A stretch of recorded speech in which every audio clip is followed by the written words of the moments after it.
Hello guys, welcome to Phoenix What If. So in this video, we will see, what if Naruto awakened zombie god power and got married with Giselle Gewelle? If you enjoy these kinds of stories, don't forget to show us some love by hitting the like button and subscribing to the channel. Your support means the world to us. Now, let's start the story. Chapter 1. The Blood-Stained Blossom. The world was noise and fire, then it was nothing. Naruto's consciousness frayed, thinning into strands of memory and pain. He felt the cold seeping up from the scorched earth, a final, greedy kiss from a battlefield that had already drunk its fill of blood and chakra. He was vaguely aware of Sakura above him, her hands pressing desperately against his chest, the rhythmic, tick pumping a failing imitation of a heartbeat. Her tears were hot on his face, a stark contrast to the ice filling his veins. Kurama. The name was a hollow ache, a cavern carved out in his soul where a raging sun had once burned. Madara had ripped the fox from him, and with it, the life he had always known. The whispers of the war faded, the clash of steel, the roar of jutsu, the screams of the dying, all of it blurring into a distant hum. His world had shrunk to the space between one of Sakura's desperate gasps and the next. "Don't you dare, Naruto. Don't you dare die on me." Her voice was a frayed rope, threatening to snap. He tried to answer, to offer one last stupid, reassuring grin, but his lips wouldn't move. The cold was winning. It was a patient, relentless thing. He felt his connection to the world, to the warmth of the sun he could no longer see, to the vibrant life of his friends, stretching thin, about to break. And then, something else answered the call.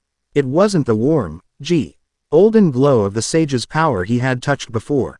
This was different. It was ancient, primal, and deeply, terribly wrong. It stirred in the marrow of his bones, a secret legacy of the Uzumaki, forgotten and forbidden branch of the Senju's mastery over life. It was a power that didn't create life, but clung to its echo. As his heart sputtered its last, defiant beat, this new power bloomed. It was a black flower unfurling in the ruins of his soul. His senses, which had been dimming, exploded outward. He didn't just see the battlefield anymore, he felt it. He felt the flickering embers of life in the hundreds of still fighting shinobi. He felt the blazing, arrogant inferno of Madara, now a god in a borrowed vessel. But more than that, he felt the dead. They were a silent, tangled web beneath the living, a cold, vast ocean of stillness. Yet, they weren't entirely gone. Faint threads, like ghostly spider silk, still connected them to the world, to the chakra saturating the very air. He felt them, thousands of them. A silent chorus waiting for a conductor. Madara Uchiha, floating in the air with the dispassionate arrogance of a true deity, descended. His white robes were immaculate. His expression one of faint boredom as he looked down at the boy who had caused him so much trouble. "It is over. Your dream dies with you." Sakura looked up, her face a mask of defiant terror. Gaara manipulated the last of his sand, creating a desperate, crumbling shield. They were gnats buzzing before a titan. Naruto felt a surge of terror so profound it became its own kind of strength. "No, I won't. I won't let it end." He didn't know what he was doing. He didn't form a hand sign or mold chakra. He just reached. He reached with that new, horrifying sense, past the living, past the dying, and into the silent, waiting dark. He pulled. The ground trembled. A low, collective groan rose from the battlefield, a sound that cut through the din of combat and silenced it. The shinobi, friend and foe alike, froze. Madara's condescending gaze sharpened with a flicker of curiosity. A hand, caked in dried blood and dirt, clawed its way out of the earth nearby. Then another, and another. All around them, the fallen began to stir. These were not the clean, paper-sealed constructs of the Edo Tensei. Their bodies were broken, their armor shattered. A Konoha Chunin with a gaping wound in his chest dragged himself upright. His head lolling at an impossible angle. An Iwa Nin, impaled by a dozen kunai, jerked to his feet, his movements stiff and unnatural. Their eyes, once full of life and hope and fear, were now empty. Save for a dim, sickly green glow that mirrored the shade of rotting flesh. They were puppets of decaying meat and shattered bone, and their strings led back to one place. To Naruto. He could feel them. Their empty minds, their lingering traces of chakra, their cold, unthinking loyalty. It flooded his senses, a nauseating tide of death. A scream built in his throat, but he was drowned out by the sheer wrongness of it all. He had raised his comrades. He had raised his enemies. He had desecrated their final rest and turned them into a shield of flesh. The army of the dead shambled forward, a wave of decay and silent purpose. They swarmed towards Madara, their only instinct to obey the frantic, terrified command of their new master, survive. Madara watched them come, a slow, cruel smile gracing his lips. Uzumaki Naruto, you never cease to surprise. To defile the dead for your own survival, a desperation I can almost admire. He raised a hand, and a black receiver rod shot out, impaling the first zombie. It barely slowed. More came, clawing, biting, a mindless tide that cared nothing for pain or self-preservation. For a moment, just a moment, the god was stalled. It was in that moment of macabre chaos that the sky ripped open. It wasn't a jutsu. It was a violent, tearing sound, like fabric being rent asunder. A black chasm, edged in crimson, gaped in the heavens. From its depths, a figure dropped lightly to the ground, landing with a delicate grace that was utterly at odds with the carnage around her. She had blonde hair styled in two messy, star-shaped buns, and her eyes, a vibrant, curious shade of blue, took in the scene with an almost gleeful amusement. She wore a strange white uniform, a short skirt and jacket, that was pristine, untouched by the filth of the war. Well now, what's all this? She chirped, her voice a sing-song melody of morbid curiosity. She tapped a finger to her chin, her gaze sweeping over the rampaging zombies, the godlike Madara, and finally landing on the boy at the center of it all. What a delightful mess. I felt this yummy, gooey spiritual pressure all the way from the Seraite, and I just had to come see. This was Giselle Gewelle, Sternritter, the zombie. And she had just found the most interesting toy she had ever seen. She sniffed the air, a wide, unnerving smile spreading across her face. Ooh, and it's a fresh one, too. All raw and powerful and screaming. Her eyes locked onto Naruto's.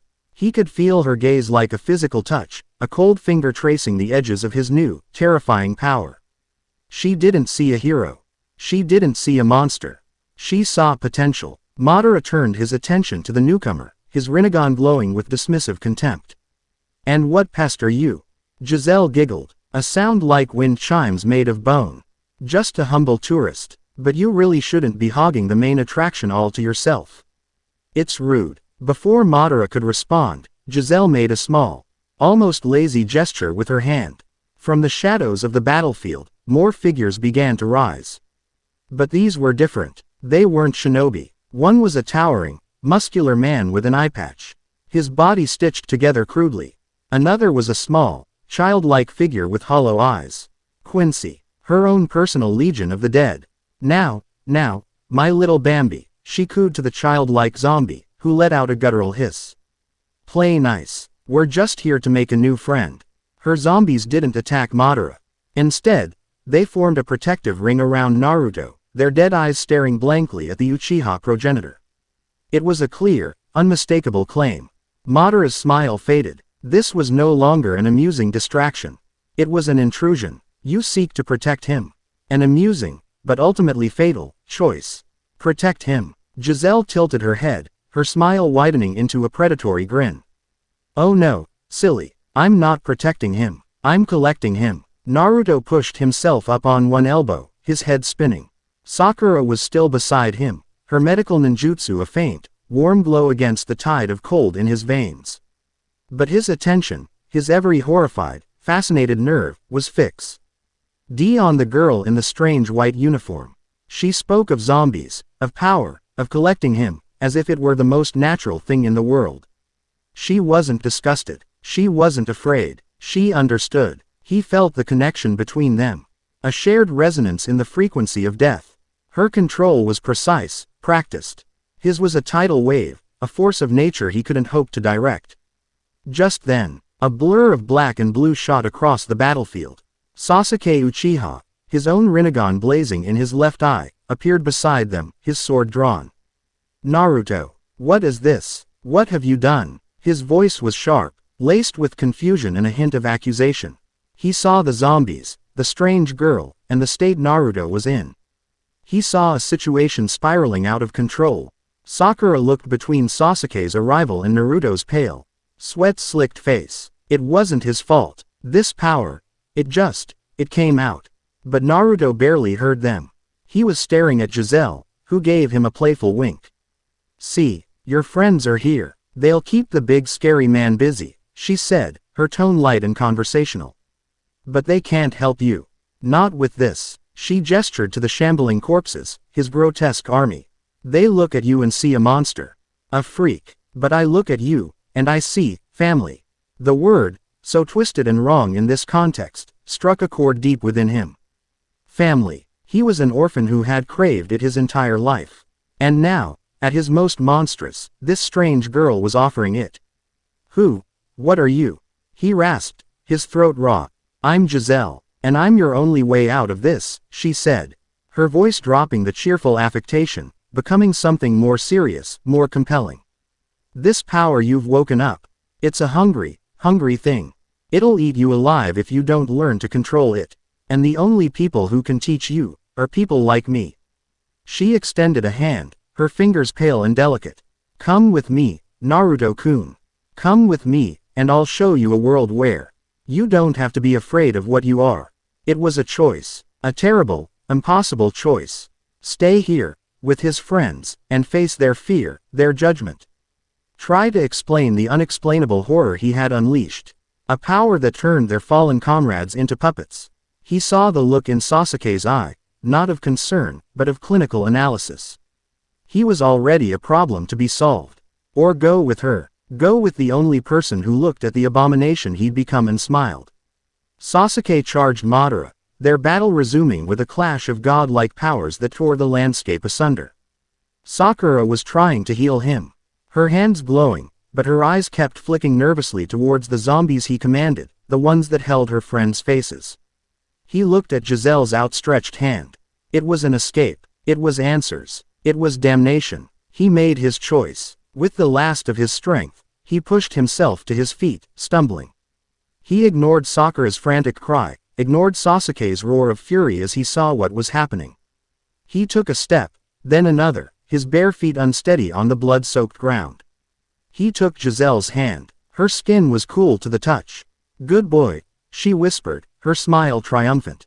She pulled him closer. And behind her, the black gargantus swirled open once more, a hungry void waiting to swallow him whole. "Naruto, no!" Sakura screamed, reaching for him, but one of Giselle's zombies, the hulking one with the eye patch, moved to block her way. Naruto looked back one last time. He saw the fury on Sasuke's face, the utter betrayal and heartbreak on Sakura's. He saw the village he had sworn to protect. And he saw the army of the dead that he had raised, a testament to the new path he now walked. He turned away and stepped into the darkness with Giselle. The world of the living, the noise and the fire and the pain, vanished behind him.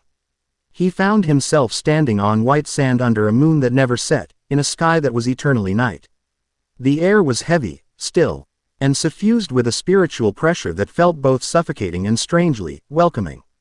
Towering, bone-white trees clawed at the black sky. This was a world of endings. This was Hueco Mundo. Giselle's hand was still in his.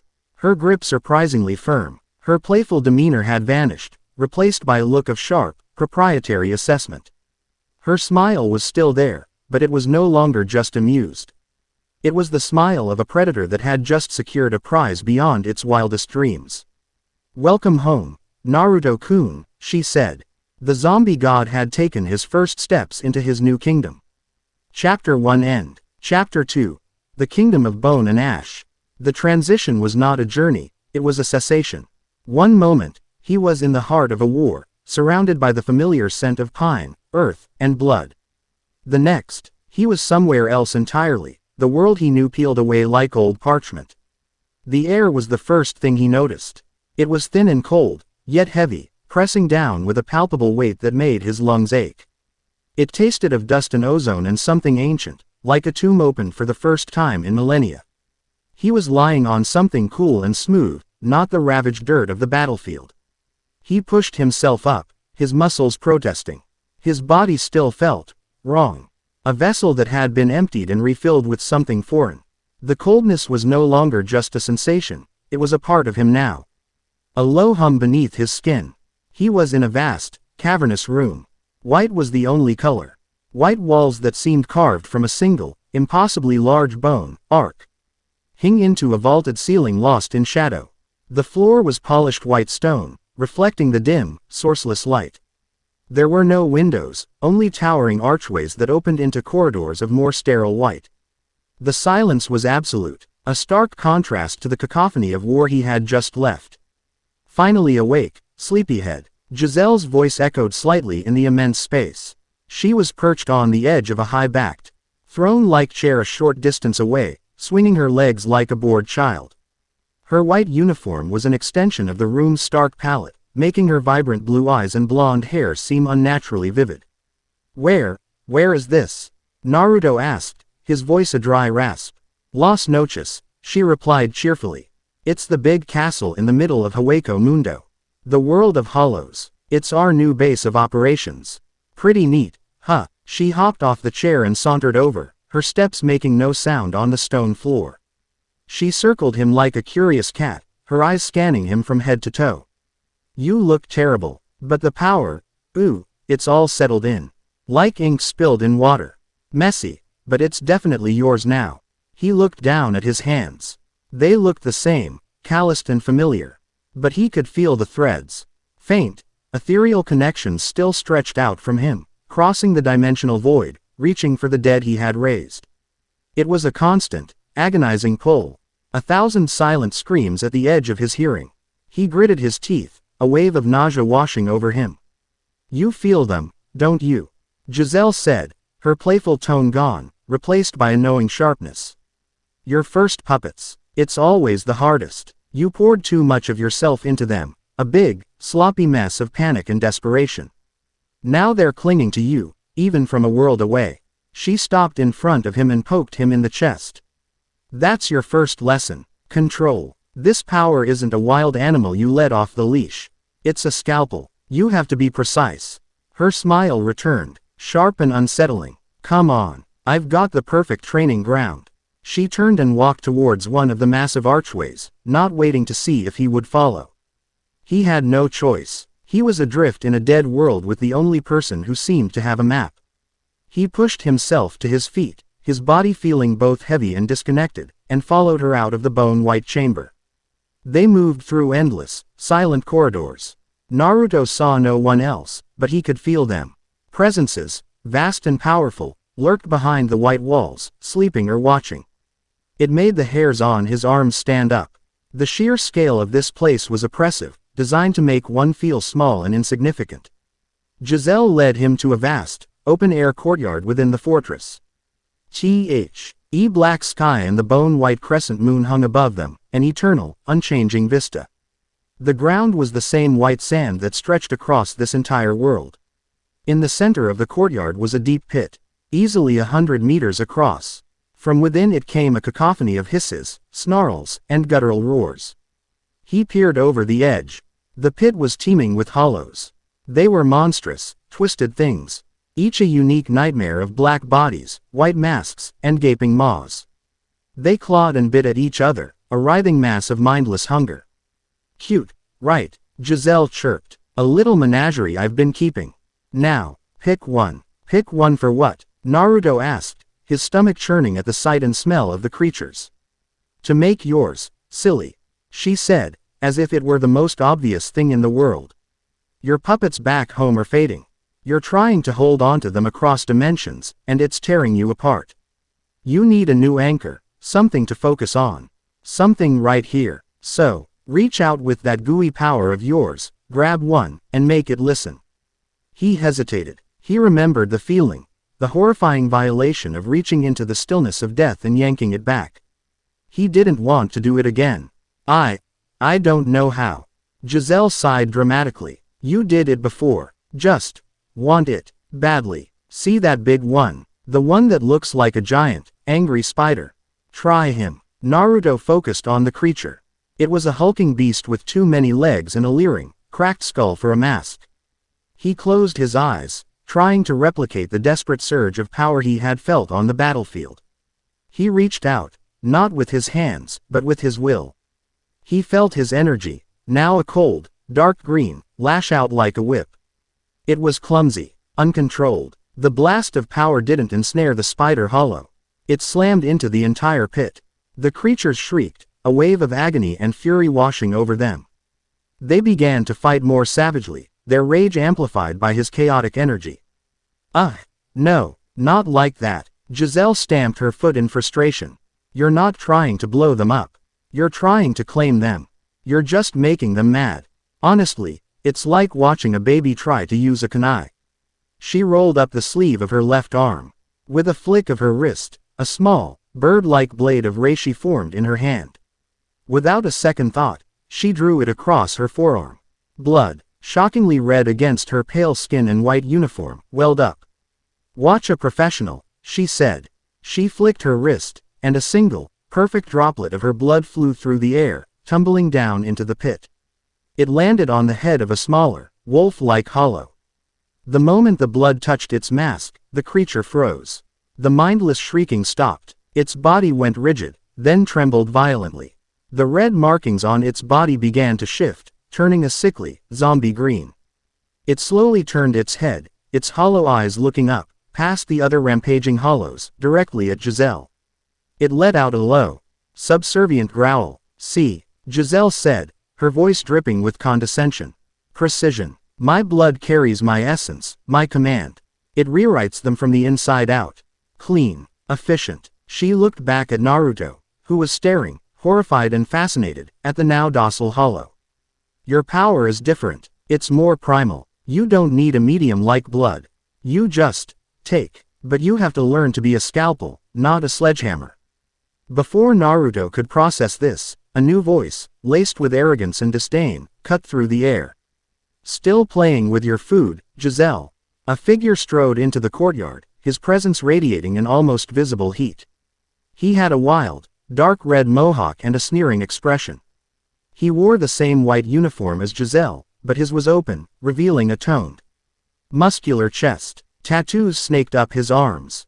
This was a man who walked with the coiled energy of a predator. "Baz B," Giselle greeted him, her tone shifting to one of mild annoyance. "Shouldn't you be off somewhere, setting things on fire and flexing in a mirror?" Baz B ignored her, his turquoise eyes landing on Naruto. He looked him up and down, a sneer twisting his lips. "So this is it, the freak you dragged back from that Dirtwater world. He doesn't look like much. Smells like he's about to puke. He's a work in progress," Giselle said, stepping slightly in front of Naruto. It wasn't a protective gesture, it was a proprietary one. "And he's my work in progress. So buzz off. His Majesty is curious about your new toy," Baz B said, his gaze never leaving Naruto. "Wants to know what's so special about him. I thought I'd come see for myself. All I see is a scared little boy who can't control his own power." He grinned, a flash of white teeth. "How about a little test? Let's see if he can handle the heat." A flicker of flame danced on his fingertip. The pressure in the air intensified. Naruto could feel the raw power coming off Baz B. It was aggressive, wild, and utterly confident. It was the power of a killer. "I said, buzz off," Giselle repeated, her voice losing its cheerful edge and becoming dangerously flat. "He's not ready for you to melt, you overgrown matchstick. If you want to fight someone, go pick on Candy or Menina's. I'm sure they'd love to knock that stupid look off your face." Baz B's grin widened. "Protective, are we? Fine. But don't take too long. If he can't prove his worth, Hashwolf will have him disposed of before His Majesty even has to dirty his hands." He gave Naruto one last, dismissive look. "Try not to cry, kid." With that, he turned and strode away, the oppressive heat of his presence receding with him. The courtyard was silent again, save for the shrieking of the hollows in the pit. Naruto was trembling slightly, not from fear, but from a surge of unfamiliar rage. He had been powerful in his own world, a hero. Here, he was a freak, a toy. He was weak. Giselle seemed to sense his mood. She sighed, running a hand through one of her star-shaped buns.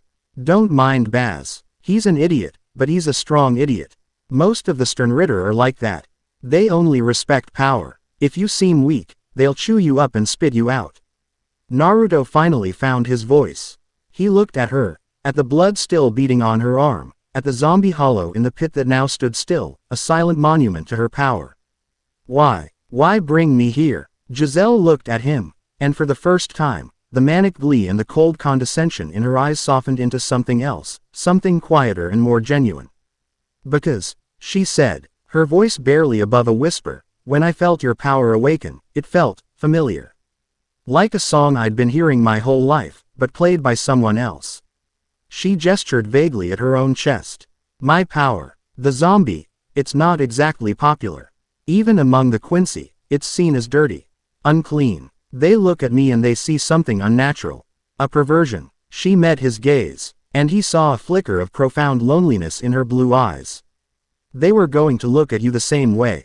Your friends. Your village. You raised the dead, Naruto-kun. You turned their fallen heroes into meat shields to save yourself. They would never, ever have forgiven you for that. They would have called you a monster. They would have feared you. And eventually, they would have tried to put you down. Her words hit him with the force of a physical blow because he knew, deep down, that she was right. He could already picture the look on Sakura's face turning from horror to fear. See the cold calculation in Sasuke's eyes as he weighed the threat. He remembered the whispers, the glares, the loneliness of his childhood as the Jinchuriki. This would have been 1,000 times worse.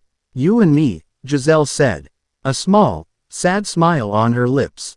We're the monsters they whisper stories about. The ghouls that dance on graves.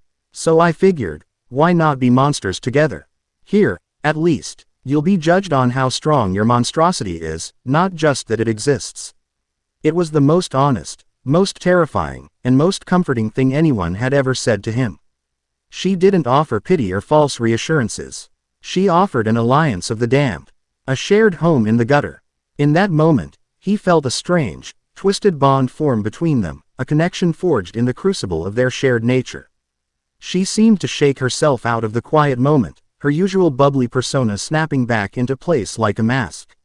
Anyway, enough sad stories. His Majesty, you watch, knows you're here. He's the big boss, the king of everything, so you'll want to be on your best behavior. She started walking, leading him away from the pit of horrors. He's very interested in you. A human who can command the dead without being a Quincy, you're a real unicorn. He'll want to see what you can do. The mention of this king, this Majesty, sent a chill down Naruto's spine that had nothing to do with his own power. It was the feeling of being a pawn on a board he couldn't see, a piece being moved by a player whose goals were utterly unknown. Giselle had saved him from one cage, but he was beginning to suspect she had simply led him into another, far larger one. She led him through another series of sterile white corridors until they stood before a pair of colossal doors. They were featureless, save for a symbol carved into them, a circle with 5 spokes radiating from the center. The spiritual pressure emanating from beyond the doors was immense, a crushing, silent force that dwarfed anything he had ever felt before. It was the pressure of a true god, ancient and absolute. Giselle stopped, turning to him with a serious expression. Just a word of advice. Don't lie to him. Don't try to hide anything. He can see everything, and whatever you do, show him you're worth the trouble of keeping. She gave him a quick, sharp nod, and then the massive doors began to swing open on their own, revealing the throne room beyond. Naruto took a deep breath, the cold, dead air of Hueco Mundo filling his lungs, and stepped forward to meet the king. Chapter 2 End. Chapter 3. The Almighty's Gaze. The throne room was a study in scale and silence. It was even more vast than the hall where he had awakened, so large that the far walls were lost in a gray haze. There were no decorations, no banners, no testaments to conquest. There was only the immense, empty space, a single elevated dais at its end, and the crushing weight of the being who sat upon the throne. He was a man who looked both ancient and ageless, with long black hair, a thick mustache, and eyes that held the weariness of 1,000 years. He wore a simple, high-collared white tunic and a heavy black cloak. This was no king who needed to adorn himself with gold or jewels. His power was his crown, his presence his scepter. This was Yhwach. Standing beside the throne, a half-step behind, was a man who was his opposite in every way. He was young, with long, blonde hair and a serene, almost detached expression. He carried a longsword at his hip and radiated an aura of perfect, cold balance. If Yhwach was a boundless ocean of power, this man was a razor-sharp glacier. Several other figures were scattered throughout the hall, observing. Naruto recognized the arrogant redhead, Baz B, who leaned against a pillar with his arms crossed. A smirk fixed on his face, clearly anticipating a failure. Near him, a man with dark, slicked-back hair lounged languidly on a set of floating stairs, looking utterly bored by the proceedings. Further in the shadows stood others, their presences sharp and distinct, a gallery of predators waiting for the show to begin. Giselle gave a formal bow, her playful demeanor completely gone, replaced by rigid deference. "Your Majesty, I have brought him, as you commanded." Yhwach's eyes, heavy-lidded and ancient, moved from Giselle and settled on Naruto. It was not a look. It was a physical force. Naruto felt his mind being laid bare, his memories rifled through like pages in a book. He saw flashes of his life, the loneliness of the swing set, the joy of graduating, the pain of Jiraiya's death. The desperate struggle against pain, the loss of Kurama. It was all seen, catalogued, and dismissed in an instant. Uzumaki Naruto. The king's voice was a low, resonant baritone that filled the cavernous room without effort. The child of the prophecy who failed. The vessel that was broken. Naruto flinched as if struck. The words were not an insult. They were a simple, brutal statement of fact. The fox's absence has left a hollowness that death now fills, Yhwach continued, his gaze unwavering. A poor substitute for such a vibrant flame. And yet, it is a power you cling to with the desperation of a drowning man. Every word was a perfectly placed blow, stripping away his pride, his history, leaving only the raw, terrified core of what he had become. He could feel the eyes of the other Sternritter on him, their amusement and contempt palpable. "Giselle," Yhwach said, his gaze shifting to her. She stiffened. "Your sentimentality is a weakness. You found a stray with a similar affliction and believed you had found a kindred spirit. You have brought me a pet. I have no need for pets." Giselle's face paled. "Your Majesty, his power is raw, but its potential is." "Potential is meaningless without proof," the king interrupted, his voice cutting like glass. He raised a single finger, a gesture of absolute authority.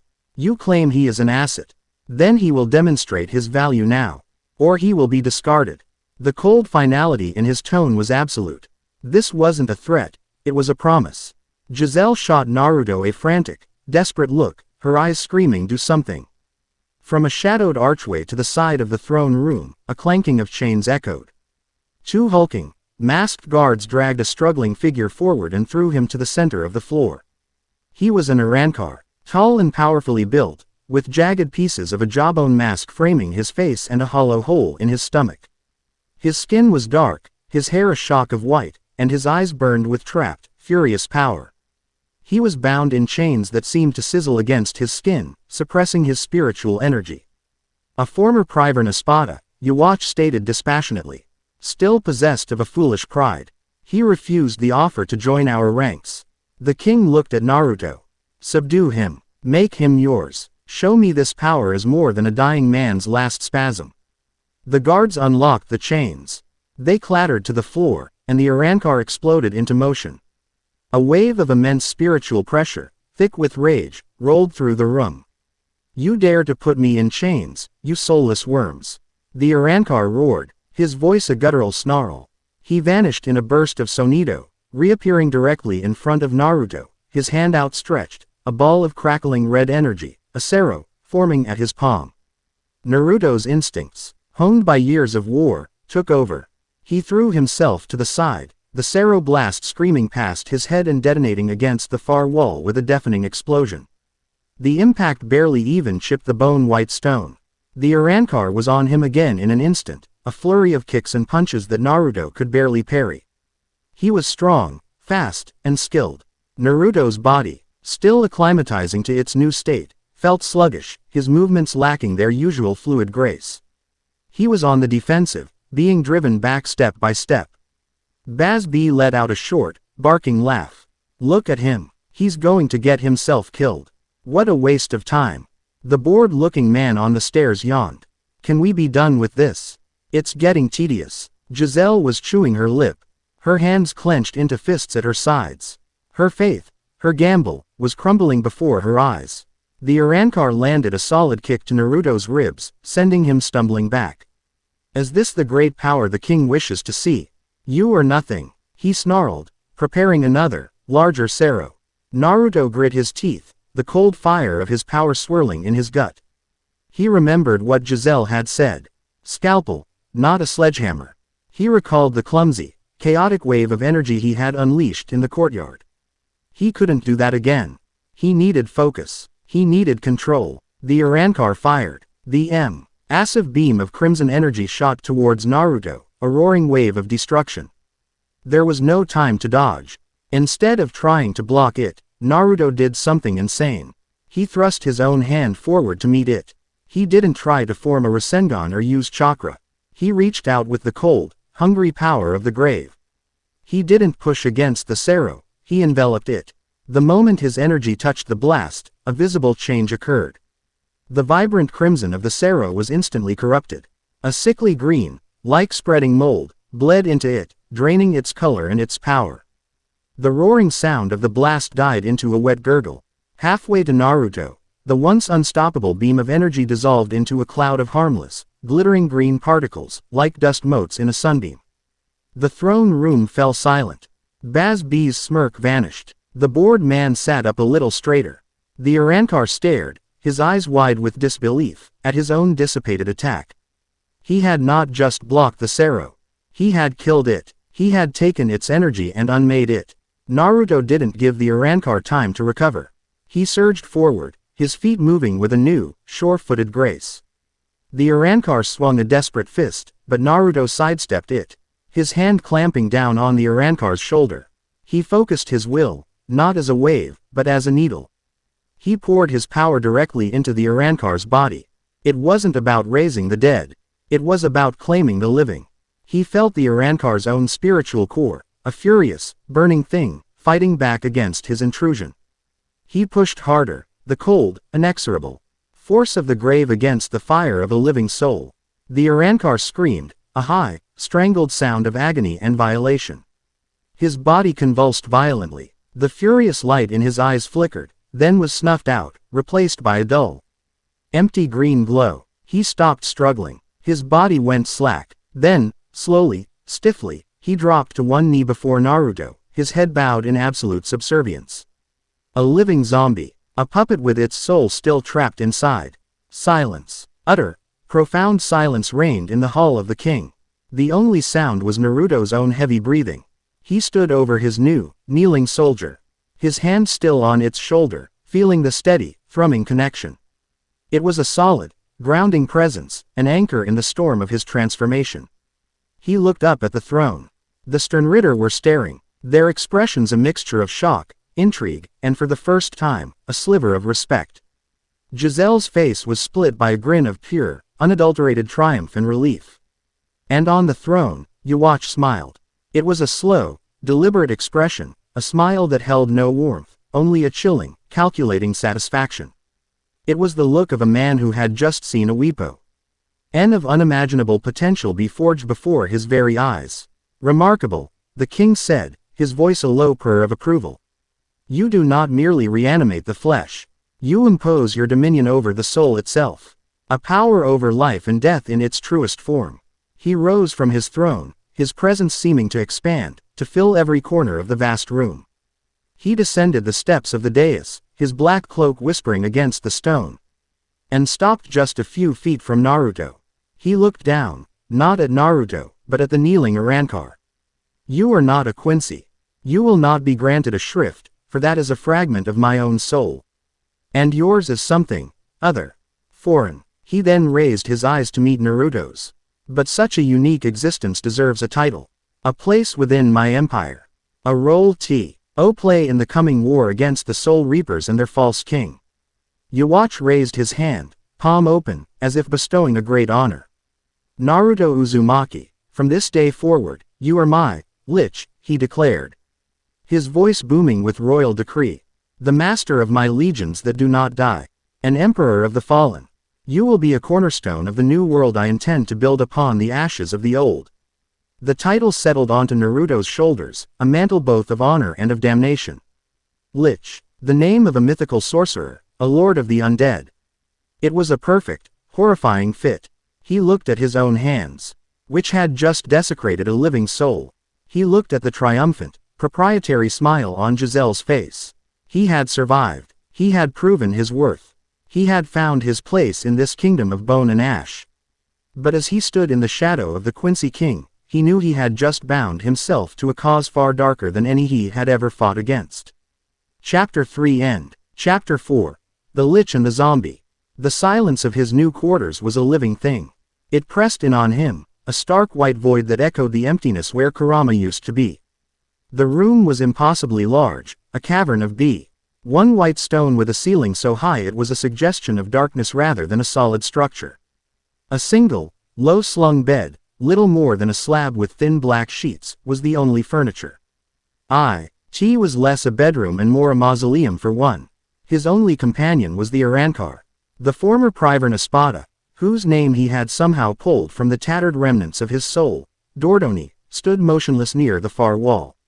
He didn't breathe. He didn't blink. He simply stood, a statue of flesh and bone, his head bowed slightly, waiting for a command that Naruto was terrified to give. The connection between them was a constant, low thrum in the back of Naruto's mind, a cold, taut wire. He could feel the Arankar's suppressed consciousness, a furious, caged thing beating against the bars of his control. It made his teeth ache. He had won. He had survived the king's test.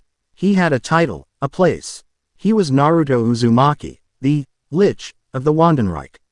The words felt like ash in his mouth. He ran a hand through his hair. The familiar texture a small comfort in this alien world. What was he supposed to do? Sit here and wait for the next test. The next order to defile a soul. He was a soldier in an army he didn't understand, fighting for a king whose goals were shrouded in tyrannical ambition. He had traded one war for another, and in the process, had become the very thing he used to fight against. A monster that used people as tools. Moping already. And here I thought you'd be decorating the place. Giselle's voice bounced off the sterile walls. She was leaning in the massive archway that served as a door. One hip cocked, a wide, teasing grin on her face. She sauntered in, her movements a fluid, confident glide that was completely at home in the oppressive grandeur of Las Noches. It's a bit much, Naruto said, gesturing vaguely at the empty expanse.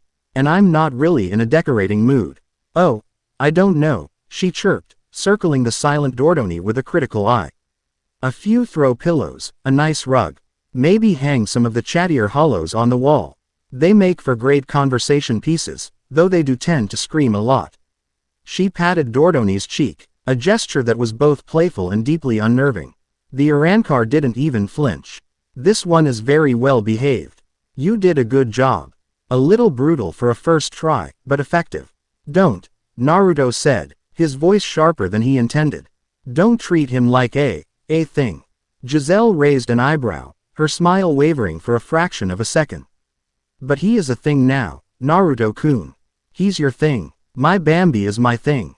It's what we do. The sooner you get used to it, the easier it'll be. Her smile returned, but it didn't quite reach her eyes. Come on. You can't just sit in here staring at your new doll all day. The king gave you a title, which means the others have to at least pretend to like you now. I'll give you the grand tour. She grabbed his wrist, her grip surprisingly strong. Her skin was cool, a constant reminder of her own strange nature. He found himself letting her pull him along, the alternative, staying alone with his silent puppet and his roaring thoughts, being far worse. The corridors of Las Noches were a dizzying, repetitive maze of white stone and shadowed archways. Yet, for the first time, they weren't entirely empty. As they walked, they passed other figures in the distinctive white uniforms of the Sternritter. A hulking man with a metallic jaw who glared at Naruto with open hostility. A group of 4 identical-looking men who all turned to watch him pass with unnervingly synchronized movements. A young woman with pink hair who gave Giselle a wave, which Giselle returned with a roll of her eyes. That's Candace, Giselle whispered conspiratorially, leaning in close. Naruto could smell a faint, sweet scent from her, like night-blooming flowers and dried blood. She's the Thunderbolt. Thinks she's all that because she can make loud noises and bright flashes. Honestly, no subtlety. She gestured with her head towards the big man with the metal jaw. That's Gerard, the miracle. He's very hard to kill. Best to just not bother him. It was a crash course in the Wandenreich's power structure, delivered with all the biased cattiness of a high school gossip. Giselle pointed out faces, attaching letters and dismissive critiques to each one. The wind, the power, the jail, they were a collection of walking calamities, each one a master of a singular, terrifying concept. And they were all his new comrades. Naruto felt their eyes on him, a mix of curiosity, contempt, and a cold, analytical assessment of his strength. He was an outsider, a freak even among freaks. So, where does a lich fit in with all these miracles and thunderbolts? Naruto asked, trying to sound casual. Oh, you're special, Giselle said, patting his arm. They're all just different flavors of Quincy. They shoot arrows, they manipulate reishi. Boring. You and me, we're different. We're the artists. She grinned. We make things. They just break them. That's why they're all so jealous. He highly doubted any of these supremely confident, overwhelmingly powerful individuals were jealous of him, but he didn't argue the point. Her reality seemed to be a bubble of her own creation, and he was now firmly inside it. Their tour was cut short as they turned a corner and came face to face with a figure that made even Giselle's cheerful demeanor falter. He was tall and painfully thin, wrapped in black, tattered robes, with a metal galea covering the upper half of his face. Long, stringy black hair fell over his shoulders. What was visible of his face was pale and gaunt, with lips stitched together by thick, black thread. A palpable aura of dread radiated from him. A cold that had nothing to do with death and everything to do with primal, stomach-churning fear. As not, Giselle said, her voice tight. What do you want? The figure's head tilted, and a soft, hissing voice that seemed to come from everywhere at once slithered through the air. I felt it, a new fear in the halls of Las Noches. Not the fear of an enemy, but the fear of oneself. It is a delicious aroma. His gaze, unseen behind the galea, was fixed on Naruto. It was an invasive, violating sensation, as if icy spiders were crawling over his soul. Naruto instinctively took a step back, a cold sweat breaking out on his brow. He felt a sudden, irrational terror. He saw flashes of the villagers, hateful glares, of Sakura's horrified face, of Sasuke's cold judgment. The fear of being a monster, the fear of being alone, the fear he had lived with his entire life, was being drawn out of him, amplified, and fed back to him 100-fold. He is not your concern, Giselle snapped, stepping between them. Her body was a physical shield, and her own spiritual pressure flared, a morbid, cloying energy that pushed back against his knots tide of fear. His Majesty has named him the Lich. He is one of us. So crawl back to whatever dark hole you slithered out of. As not let out a low, rattling chuckle. One of us. He does not have His Majesty's blood. He does not have the pride of a Quincy. He is an accident. A corpse that refuses to lie down. Tell me, Lich, what is it you fear most? Is it that your friends will see what you have become? Or is it that, deep down, you enjoy it? The words struck a nerve, a raw, exposed part of him he hadn't even dared to acknowledge himself. The brief, terrible surge of satisfaction he'd felt when he'd drained the Cerro, Endordoni had knelt before him, it was a thrill of absolute power he had never known. The thought was so horrifying it momentarily overwhelmed the unnatural fear as Not was projecting. Naruto's own power, the cold, green energy of the grave, flared in response. It was not an act of aggression, but a reflex, a deep, instinctual rejection of the fear being forced upon him. The dead do not fear. His power was anathema to his knots. The cloying dread receded slightly, as if it had touched something cold and unyielding. As Knott's head tilted again, a flicker of what might have been surprise in his posture. Ah, so it is true. The fear of a man, trapped in the shell of an unfeeling thing. A paradox. How fascinating. Before the confrontation could escalate, a new voice, calm and imperious, cut through the tension. As not. That is enough. It was the blond man from the throne room, the one who had stood beside Yawach. Jugram Hashwolf. He approached with a quiet, measured pace, his presence a perfect, crushing neutrality that quelled both as Not's terror and Giselle's morbid energy. Lord Hashwolf, as Not hissed, bowing his head in a gesture of respect that seemed utterly out of character. His Majesty has plans for our new Lich, Hashwolf said, his gaze cool and analytical as it rested on Naruto. He is not to be disturbed. Do you understand? Yes, of course, as Not whispered, and without another word. He seemed to melt back into the shadows of the corridor, his terrifying presence vanishing as quickly as it had appeared. Hashwolf turned his full attention to Naruto. Giselle, leave us. But I was just. Now. There was no threat in his voice, but the command was absolute. Giselle shot Naruto a worried glance, then gave Hashwolf a sullen glare before turning and flouncing off down the corridor, her message clear, be careful. Now it was just Naruto and the Grand Master of the Sternritter. The silence stretched, thick with unspoken judgment. The power you wield is an anomaly. Hashwolf began, his voice even and devoid of emotion. It is not of the Quincy, nor is it of the Hollow. It is an aberration. His Majesty finds such things useful. He began to walk, and Naruto fell into step beside him, the silent command to follow understood. Your performance in the throne room was adequate, Hashwolf continued. You demonstrated a rudimentary control and a capacity for domination. But your foundation is unstable. You are emotionally volatile. You react, you do not command. I'm still getting used to it, Naruto said defensively. That is an excuse we do not have time for. Hashwolf countered smoothly. War is coming. Not a skirmish, but a final, decisive war to correct the imbalance of the three worlds. His Majesty will ascend to his rightful place, and the Soul King's decadent reign will end. In this war, every Sternritter is a key strategic asset. You, as the Lich, have a unique and vital role.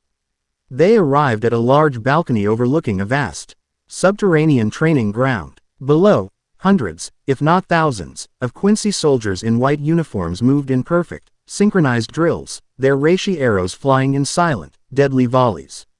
It was the picture of a disciplined, fanatical army. His Majesty believes the forces of the Soul Society are arrogant, Hashwolf stated, his eyes on the soldiers below. They believe that when a soldier falls, their strength is lost, a foolish, sentimental notion. A soldier's body is a weapon. Their experience, their chakra, their very flesh, it is a resource. You, Naruto Uzumaki, are the one who will harvest that resource for us. The cold, clinical way he spoke of using the bodies of the fallen sent a shiver down Naruto's spine. He wasn't just a soldier, he was meant to be a grave robber on a massive scale. Your first command will be the Legion of the Damned, Hashwolf said, turning to face him. A new unit, under your direct authority. It will be comprised of the Arankar and Hollows that you pacify. You will build our vanguard. An army that feels no pain, knows no fear, and can be infinitely replenished from the ranks of our enemies. He handed Naruto a small, ornate silver pin, emblazoned with the 5-spoked Quincy cross. This will serve as your seal of command. Giselle will assist you with the procurement of your initial forces. Your first assignment is to clear the Manos forest. There is a faction of Ijuka's class Hollows there who have refused to bow to His Majesty. Subdue them. Add them to your legion. Do not fail. Hashwolf's eyes narrowed slightly. One more thing. His Majesty sees all futures. He has seen your potential, but he has also seen the lingering echoes within you. The Sage of Six Paths. The ghosts of your past. Do not allow them to interfere. The power you once had is gone. Only the power of the grave remains. Embrace it, or it will consume you, and we will find another who can wield it. With that final, chilling warning, the Grand Master turned and walked away, leaving Naruto alone on the balcony, the silver pin cold in his hand. He looked down at the army of the living, then thought of the army of the dead he was being commanded to build. A legion of the damned. An emperor of the fallen. This was his purpose now. This was his cage. Later that day, Giselle found him in the courtyard with the hollow pit. He stood at the edge, staring down at the writhing mass of creatures, the silver pin clutched in his fist. So, Hashwolf gave you the big, scary, you have a purpose, speech?" she asked, sidling up next to him. "Something like that," Naruto muttered. "Maino's forest, huh, that's a nasty place. Full of big, mean, very stupid Ajukas. Perfect for you to practice on." She leaned over the edge, a thoughtful look on her face. "But you can't go in there with just one puppet. You'll be torn to shreds. You need more, and you need better control." She gestured to the pit. "Forget what I said before about picking one. Pick 5. Naruto looked at her, then back at the pit. "I can't. When I tried before, it was just chaos." "That's because you were thinking like a living person," she said, her tone becoming serious. Like a teacher addressing a slow student. "You were trying to force them. You have to stop thinking of them as creatures you're controlling. You have to make them a part of you. An extension of your own body, like a finger or a toe. You don't tell your finger to move, it just moves." She closed her eyes. Down in the pit, her single wolf-like zombie, which had been standing quietly in a corner, suddenly sprang to life. It moved with a fluid, predatory grace, weaving through the other hollows. It was not acting on a command, it was acting as her. "Feel it," she whispered. "I'm not giving it orders. I am it. Its claws are my claws. Its teeth are my teeth. It's a part of me that's just over there." Naruto stared, trying to comprehend. It was a level of control, of unity, that he couldn't imagine. He closed his eyes and tried to emulate it. He reached out with his power, not as a whip or a needle, but as a net of consciousness. He didn't target one hollow. He let his senses sink into the pit, feeling the mindless rage of a dozen creatures at once. He focused on 5 smaller, faster ones, creatures that resembled rabid dogs made of bone and shadow.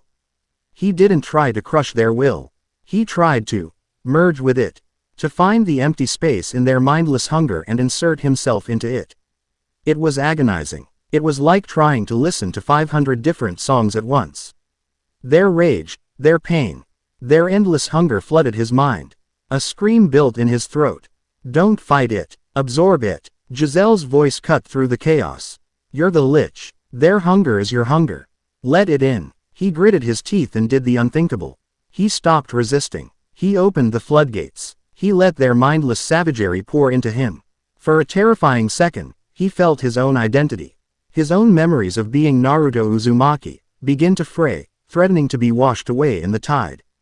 But then, something deep inside him, something cold and ancient and utterly dominant, rose to meet it. The power of the grave. It was a void that could not be filled. It met the tide of their hunger and swallowed it whole. It did not destroy their minds, it subsumed them. Down in the pit, the 5 hollow dogs froze. The mindless rage in their eyes was gone, replaced by the same empty, green glow as Dordoni. They stood up, shook themselves, and then, as one, they looked up at Naruto.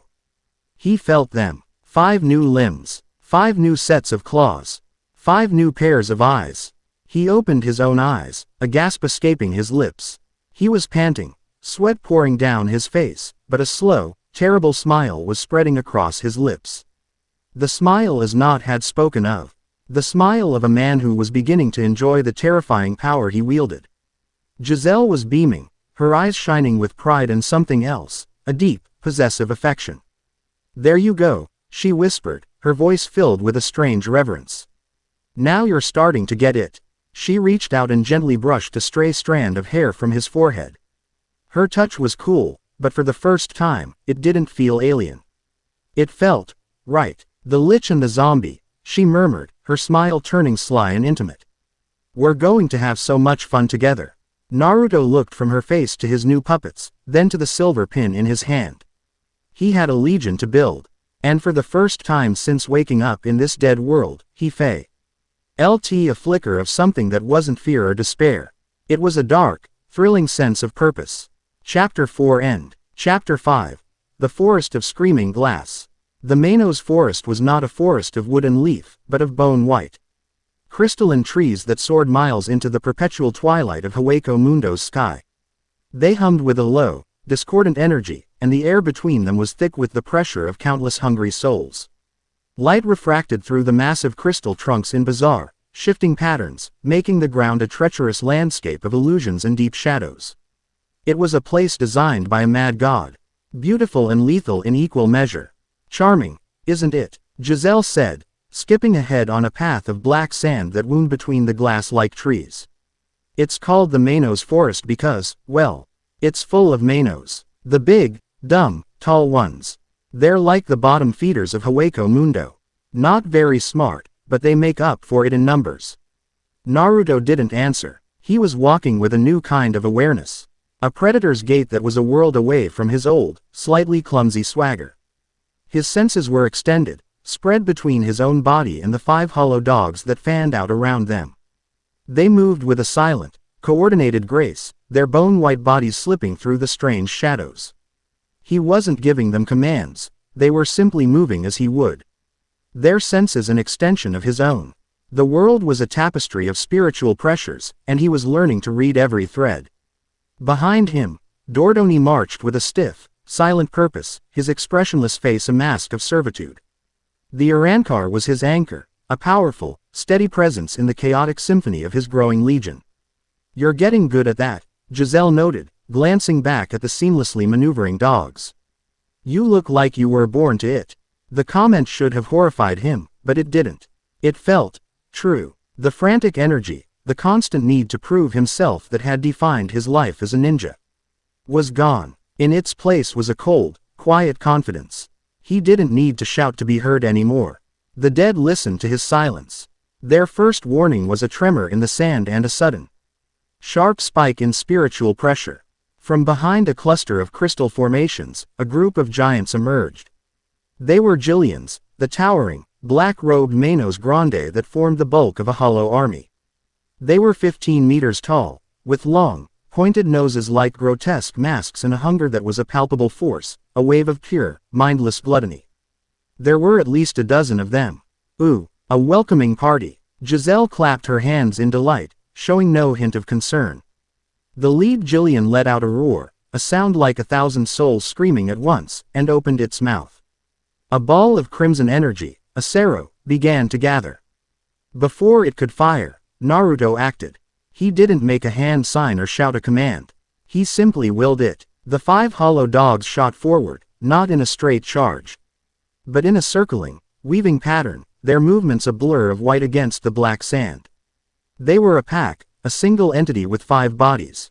2 dogs leapt onto the lead Jillian's legs, their claws digging into the black hide, disrupting its stance. The Sero sputtered and fired wild, carving a molten trench in the forest floor and shattering a smaller crystal tree into a shower of glittering shards. The other 3 dogs darted between the legs of the other giants, their speed making them impossible targets. They weren't trying to inflict fatal wounds, they were harassing, distracting, sowing chaos. Show off, Giselle muttered, though she was smiling. Naruto took a step forward, raising his hand. He focused on the Jillian that had just fired the Sero. It was enraged, trying to shake the 2 dogs from its legs. He reached out with his power, a thin, sharp tendril of green energy, and plunged it into the creature's soul. It was like piercing a balloon. There was a brief moment of resistance, a chaotic surge of mindless hunger, and then, nothing. The Jillian froze, its towering body going rigid. The yellow light in its eye slits flickered and was extinguished, replaced by a dull, unholy green. It slowly, deliberately, reached down and plucked the 2 hollow dogs from its legs, setting them gently on the ground. Then, it turned. The other Jillians paused their advance, a flicker of confusion penetrating their rudimentary intellect.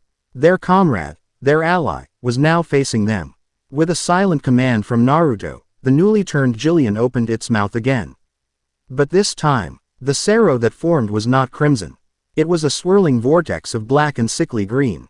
It fired, slamming into the chest of the Jillian next to it, blasting a massive, smoking hole straight through its body.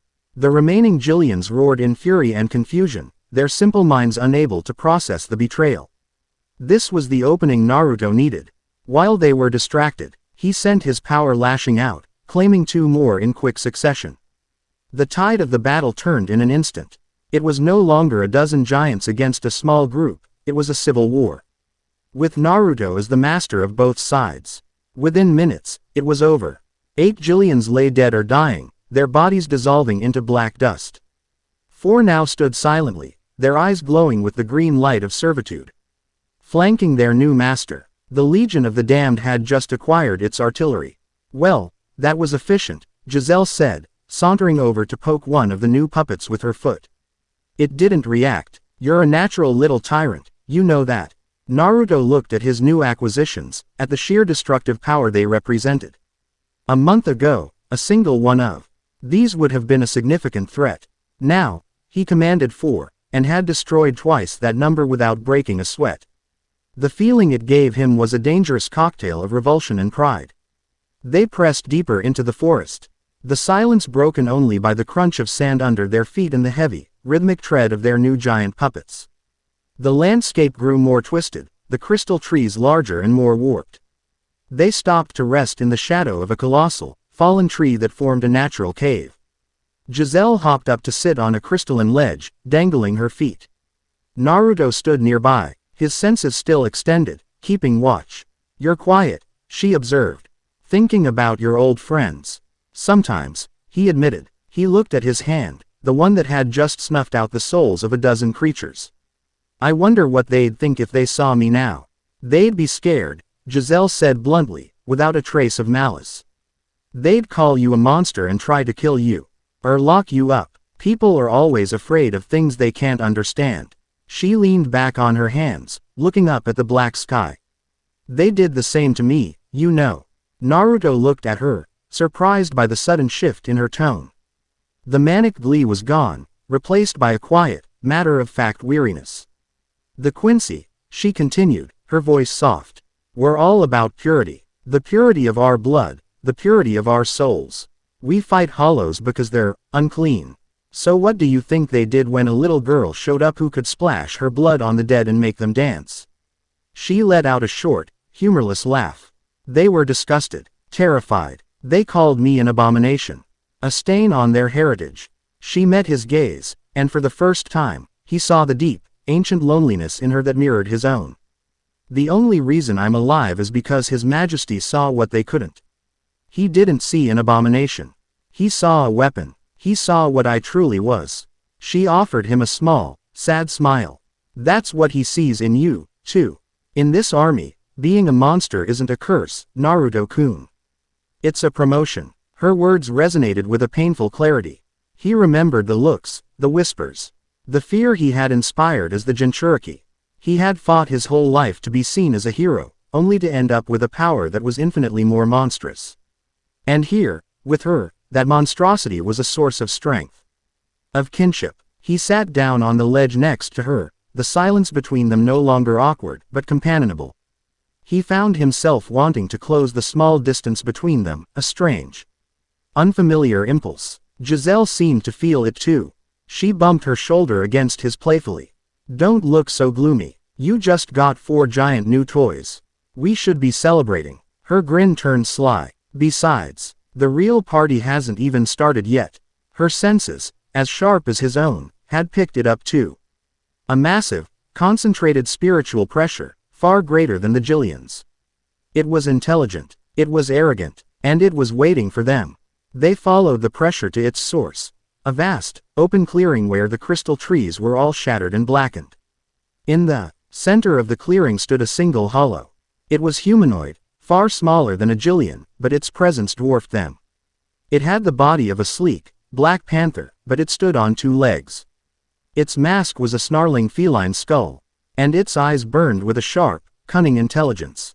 It was an Ejuka's class Manos, a creature that had cannibalized thousands of other hollows to claw its way to the top of the food chain. A dozen other, similar-looking Ejukas knelt around it. So, the king's new pet arrives, the panther-like Ejukas hissed, its voice a smooth, dangerous baritone. I am Zark, and this forest is my kingdom. You are not welcome here, soul thief. Hashwolf said you were offered a place in the Wandenreich, Naruto said, his voice cold and steady. Zark laughed, a sound like grinding stones. A place? You mean a leash. We Ejukas fight and devour to escape the great regression, to maintain ourselves. We will not trade that freedom to become puppets for a human king, or his pet lich. This was the challenge. Not a mindless beast, but a rival king with a will of his own. Then your kingdom is at an end, Naruto stated simply. The battle was not a chaotic melee like the one with the Jillians. It was a tactical war. Zark and his Ijukas were incredibly fast, their sonito making them almost impossible to track. They moved like a coordinated assassination squad, darting in to strike at the lumbering Jillians, trying to sever their limbs and cripple Naruto's heavy support. But Naruto's control had evolved. He used the Jillians as living fortresses, their Bodhi's absorbing the blows while they laid down a suppressing fire of green Seros. He sent Dordoni into the fray, the Arankar's swordsmanship a perfect counter to the Ijuka's speed. And through it all, his 5 hollow dogs weaved a deadly net that herded the enemy, cut off their escape routes, and hunted them down. It was a symphony of undeath, and Naruto was its conductor. Giselle watched from the sidelines, her own zombie soldiers forming a protective wall around her. Her eyes were wide with a mixture of excitement and awe. This was beyond anything she had expected. He wasn't just commanding them. He was fighting a dozen battles at once, his mind the nexus of a web of deadly force. Naruto cornered Zark himself. The Ijuka's leader was fast, but Dordoni was relentless, and the combined CE.RO blasts of 4 Jillians forced him onto the defensive. Finally, one of the hollow dogs managed to sink its teeth into Zark's leg, injecting a small, targeted burst of Naruto's power. It wasn't enough to turn him, but it was enough to make him stumble, his muscles momentarily seizing up. In that instant, Naruto was there, his hand outstretched. "It's over. I will not be your slave," Zark roared, trying to slash at him with claws of solidified reishi. Naruto didn't try to overpower him. He didn't flood his soul with the cold of the grave. Instead, he did something different. He let a current of his own consciousness flow into the Ijukas, not as a command, but as an offer. He projected a vision, a feeling. "I am not offering you a leash. I am offering you an escape. You fight to avoid regression, to avoid being devoured. But you are still a beast, trapped in a cycle of endless hunger. Join me, and that cycle ends. Your self will not be erased. It will be preserved, enshrined within my own. You will be a part of something greater. You will be a general in an army that will shake the foundations of all 3 worlds. You will know purpose beyond mere survival." Zark froze, his claws inches from Naruto's face. He could feel the truth in the offer. It wasn't a lie. It was a new, terrifying form of existence. To be a part of a greater whole, his identity preserved but his will subsumed. An end to the endless, gnawing hunger. An end to the fear of being devoured. It was a terrible, beautiful poison. He looked around. His followers were all subdued, trapped or killed by Naruto's relentless legion. His kingdom was gone. His fight was over. Slowly, deliberately, Zark lowered his claws. He dropped to one knee. "My king," the Ijukas whispered, the words a mix of defeat and reverence.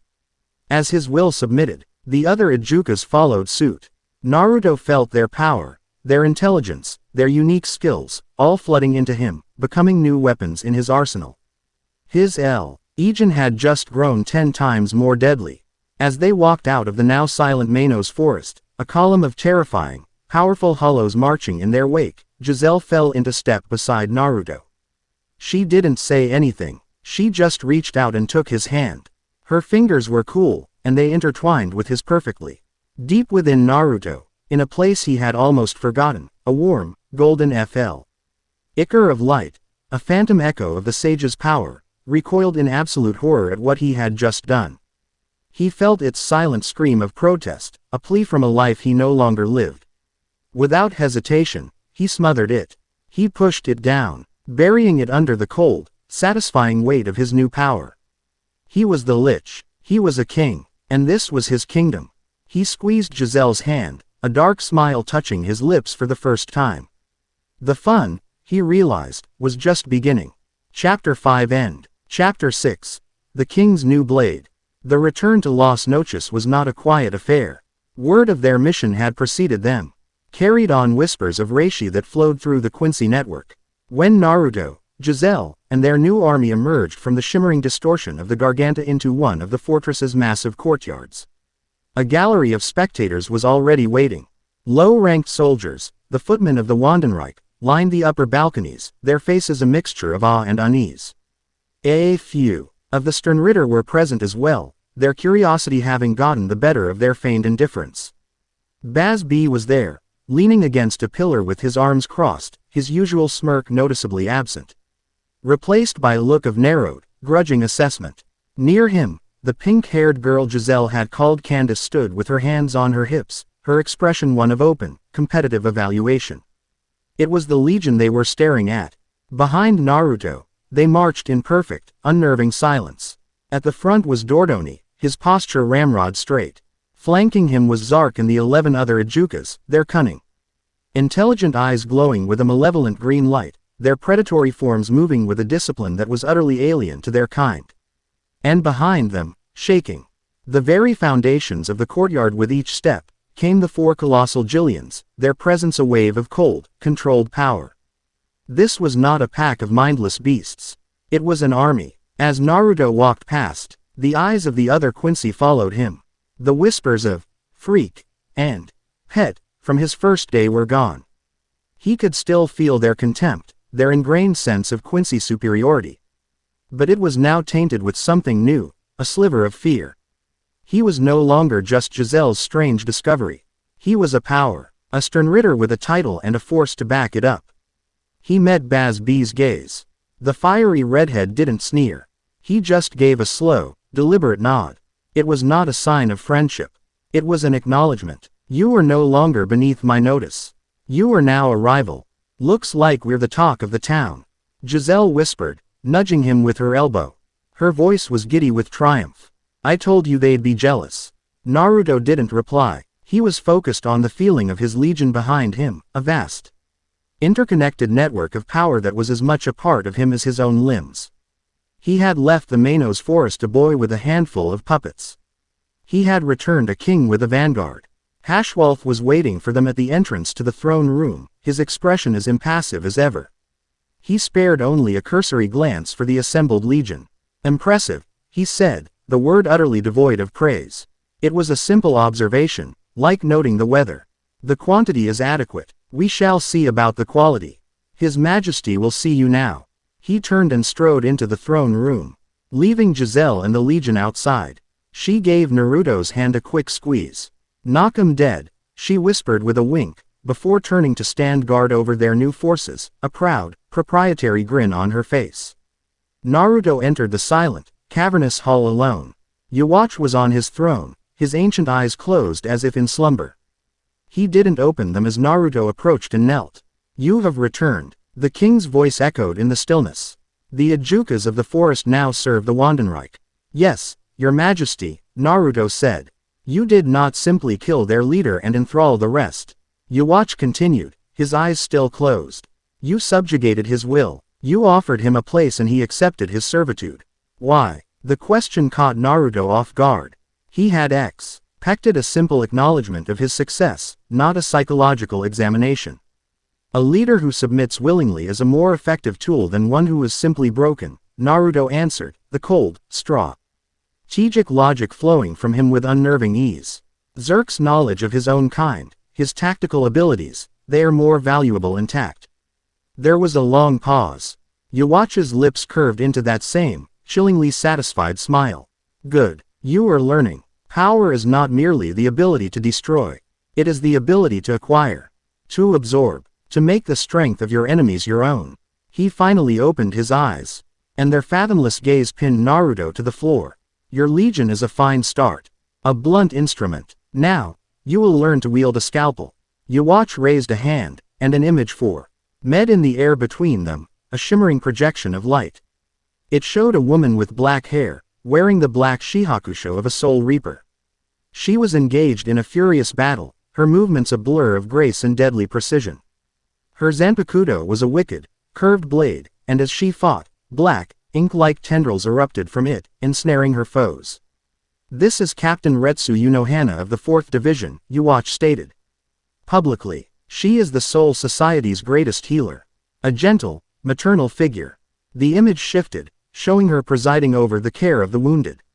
A lie, of course. A title she adopted to mask her true nature. The image changed again, becoming darker, more ancient. It showed the same woman, but her hair was unbound, a wild mane, and a jagged scar was visible on her throat. Her eyes were not filled with gentle concern, but with a terrifying, bloodthirsty glee. She stood upon a mountain of corpses, her blade dripping with blood. In truth, she is Kenpachi Unohana, the first Kenpachi, the most diabolical criminal in the history of the Soul Society and one of its founding captains. Her knowledge of slaughter is surpassed only by her mastery of every sword style ever conceived.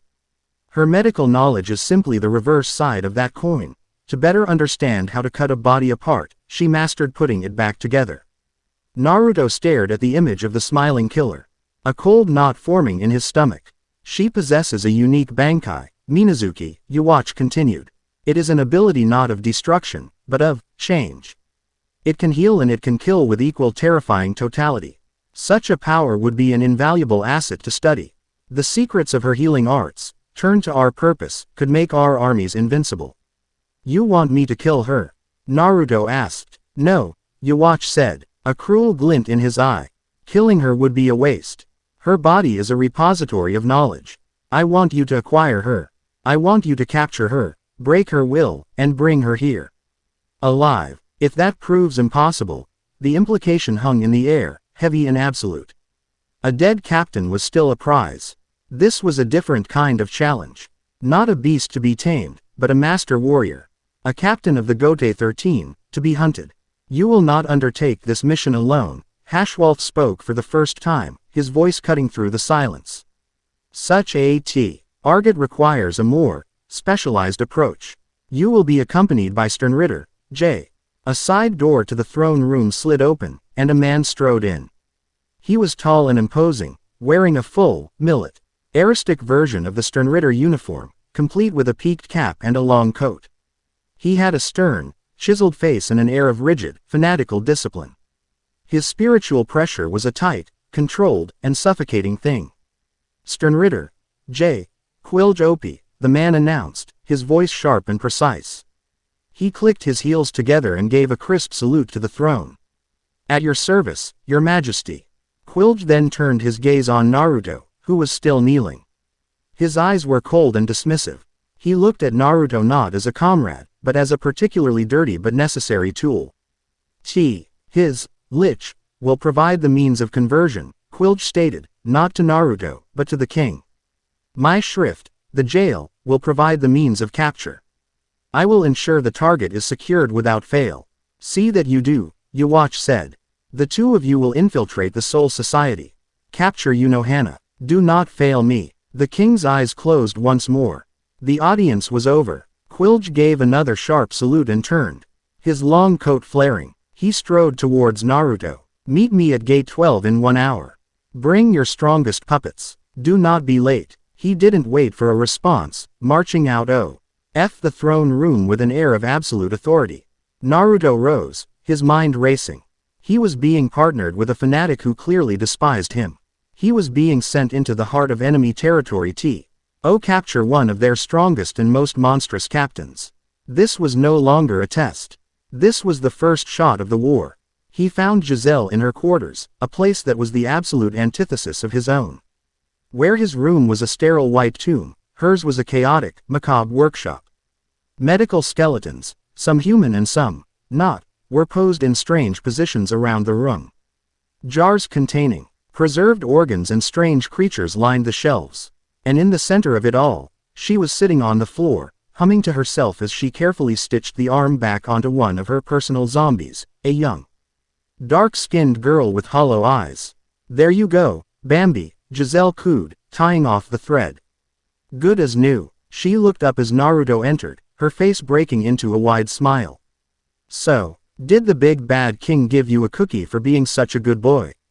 He gave me a new mission, Naruto said, his voice grim. He explained the target, Captain Unohana, and his new partner, Quilge Opie. Giselle's playful demeanor vanished. Unohana, she said, her voice dropping. The first Kenpachi. They're throwing you into the deep end, aren't they? She grimaced. And with Quilge, of all people. He's the commander of the Jagdarmy. The hunting corps. He's a fanatic, even for a Quincy. He thinks anything that isn't pure-blooded is filth to be purged. He'll hate you. I got that impression, Naruto said dryly. This is a bad combination, Giselle said, getting to her feet and pacing. Quilge will try to order you around like you're one of his grunts. And a target like Hannah, this is going to be messy. She stopped and looked at him, a flicker of genuine concern in her eyes. You have to be careful. Don't trust him. He'll sacrifice you in a second if it means completing the mission. Naruto nodded. I know. A strange silence fell between them. The gravity of the mission, the reality of the coming war, settled in the cluttered room. Giselle walked over to him, her usual manic energy replaced by a quiet seriousness. She reached up and rested a hand on his cheek. Her skin was cool, as always. Just come back, she said softly. It's been boring around here for a long time. It's finally getting fun now that you're here. The simple, selfish honesty of her words struck him more than any grand declaration of loyalty would have. She didn't care about the Wandenreich or Yuacha's ambitions. She cared about her own amusement, her own world, and he had become the center of it. In this kingdom of monsters, that was the closest thing to affection he could hope for. He found himself leaning into her touch, a silent acknowledgement. This strange, twisted bond between them was the only anchor he had in this new life. Giselle, he started, not sure what he was going to say. Before he could finish, he felt it. A sharp, searing pain in his soul. It was a flash of warmth, of golden light, so alien and agonizing it made him gasp. He saw an image in his mind's eye. Hannah, the healer, her hands glowing with gentle, life-giving energy. A voice, deep and resonant, echoed in his memory, a ghost from another life. True strength is not in the power to take life, but in the will to protect it. The sage, the echo of his old master, his old power, was screaming in protest. The mission to defile a healer, a protector of life, was a violation of everything he once was. The cold, green energy of the lich rose up like a serpent, coiling around the golden light and crushing it. Naruto gritted his teeth, sweat beading on his forehead as he fought the internal war. He slammed the door on his past, burying the memory, the warmth, the guilt, under a mountain of cold, hard resolve. He was not that person anymore. That person was dead. The green glow in his eyes intensified for a moment, and when he opened them, they were colder than ever. Giselle was staring at him, her head tilted, her own hand having recoiled from his cheek. What was that? Your energy? It flickered. Nothing, Naruto said, his voice flat. Just a ghost. He straightened up, his composure absolute once more. I have to go. Quilge is waiting. He turned and walked out of the room without another word, leaving her standing amidst her collection of the dead, a thoughtful, worried expression on her face. An hour later, Naruto stood before Gate 12. Behind him, Zark and Dordoni stood at attention, the best of his legion. His personal blades. Quilge OP was already there, flanked by two of his personal soldiers. The air around them crackled with the barely suppressed animosity between the two commanders. You are punctual, a redeeming quality, Quilge said, his tone clipped. Our orders are clear. We locate the target, I restrain her with the jail, and you will then do what you do. The disgust in his voice was palpable. And if she resists? Naruto asked, his voice a low challenge. Captain-class Soul Reapers are not to be underestimated, Quilge replied. She will resist. Your puppets will serve as the vanguard. They will wear her down. They are expendable. You are expendable. The mission is not. Do you understand your place in this operation, Lich? Naruto looked from Quilge's arrogant face to the swirling vortex of the Garganta gate that was opening before them. He thought of Giselle's warning, of Yuacha's command, of the silent, screaming ghost inside him. His place. He was the king's new blade. And blades were meant to cut. Perfectly, Naruto said, a cold smile gracing his lips as the chaotic spiritual pressure of the Soul Society washed over them. Without another word, he stepped into the darkness, his two undead generals following in his wake. The hunt had begun. Chapter 6 End. Chapter 7. The Garden of Red Serenity. The Seraite was an assault on the senses. After the eternal, silent twilight of Hueco Mundo, the world Naruto stepped into was painfully vibrant. A crisp, clean air filled his lungs, carrying the scent of cherry blossoms and old stone. A bright, artificial sun hung in the blue sky, casting sharp, clear shadows. The architecture was a testament to order and tradition. Sloped tile roofs, polished wooden corridors, and meticulously raked gravel gardens. It was a world of rigid, suffocating peace, and Naruto hated it instantly. It was a distorted echo of Konoha, a place of memories he was trying to kill. The order felt like a cage, the P.C.E. a lie that masked the power thrumming just beneath the surface. Filth, Quilge op spat, the word a drop of poison in the serene air. He surveyed the quiet residential district they had emerged into, his face a mask of zealot-like disgust. This entire realm is a monument to stagnation and decay, built on the stolen souls of humanity. We are not merely soldiers here, Lich. We are exterminators, cleansing a rot. Naruto didn't respond. He was too busy adjusting to the sensory overload. His legion stood behind him, a grotesque intrusion into the placid scenery. Zerk's panther-like form twitched with predatory energy, his claws extending and retracting, leaving small furrows in the pristine gravel. Dordoni was a statue of orange and white, his hollow nature a stark contrast to the living world around him. They did not belong here, and every Soul Reaper soul that flickered at the edge of Naruto's senses knew it. Mask your abominations, Quilge commanded, not looking at Naruto. They are reishi is a stench that will draw attention. Naruto narrowed his eyes at the man's back. My abominations. With a thought, he drew his legion's spiritual pressure inward, wrapping it in a shroud of his own cold, grave-like energy. It wasn't a perfect concealment, but it dampened their presence, turning them from roaring bonfires into smoldering embers. Quilge gave a curt, approving nod. Adequate. Follow my lead. Stay silent. Do not engage anyone unless I command it. He moved with a swift, silent efficiency, his military coat barely rustling. He was a hunter in his element, and Naruto, for now, was content to let the dog follow the scent. They slipped through alleyways and over rooftops, a silent procession of death moving through the heart of the enemy's capital. The rigid discipline of the Soul Reapers worked in their favor. Patrols followed predictable routes, and the areas between divisions were sparsely populated. Their destination was a compound that was strikingly different from the rest of the Seraite. It was surrounded by lush gardens, the air filled with the gentle sound of running water and the scent of medicinal herbs. This was the headquarters of the 4th Division, the domain of the healer. Retsu Unohana. It was a place of tranquility, an oasis of calm in a city of warriors. Naruto's senses, however, told a different story. Beneath the gentle, healing aura of the place, there was a core of something else. Something ancient, vast, and utterly, terrifyingly still. It was like a dormant volcano, its serene, green slopes hiding a molten heart of unimaginable violence. The target is inside, Quilge whispered, his eyes fixed on the main building. We have the element of surprise. My jail is absolute. She will be contained before she can even draw her blade. Your puppets will be the initial shockwave.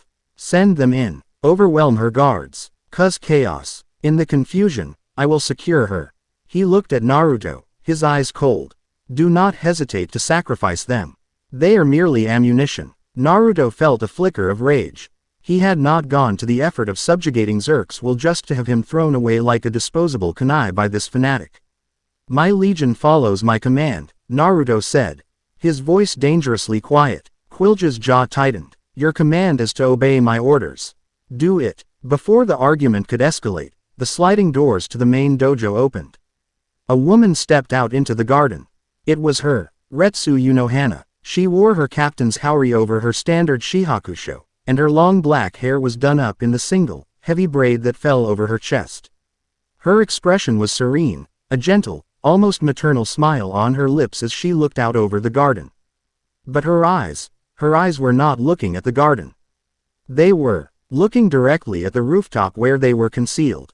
It is impolite to skulk in the shadows, gentlemen, she said, her voice calm and melodious, yet it carried across the distance with perfect clarity.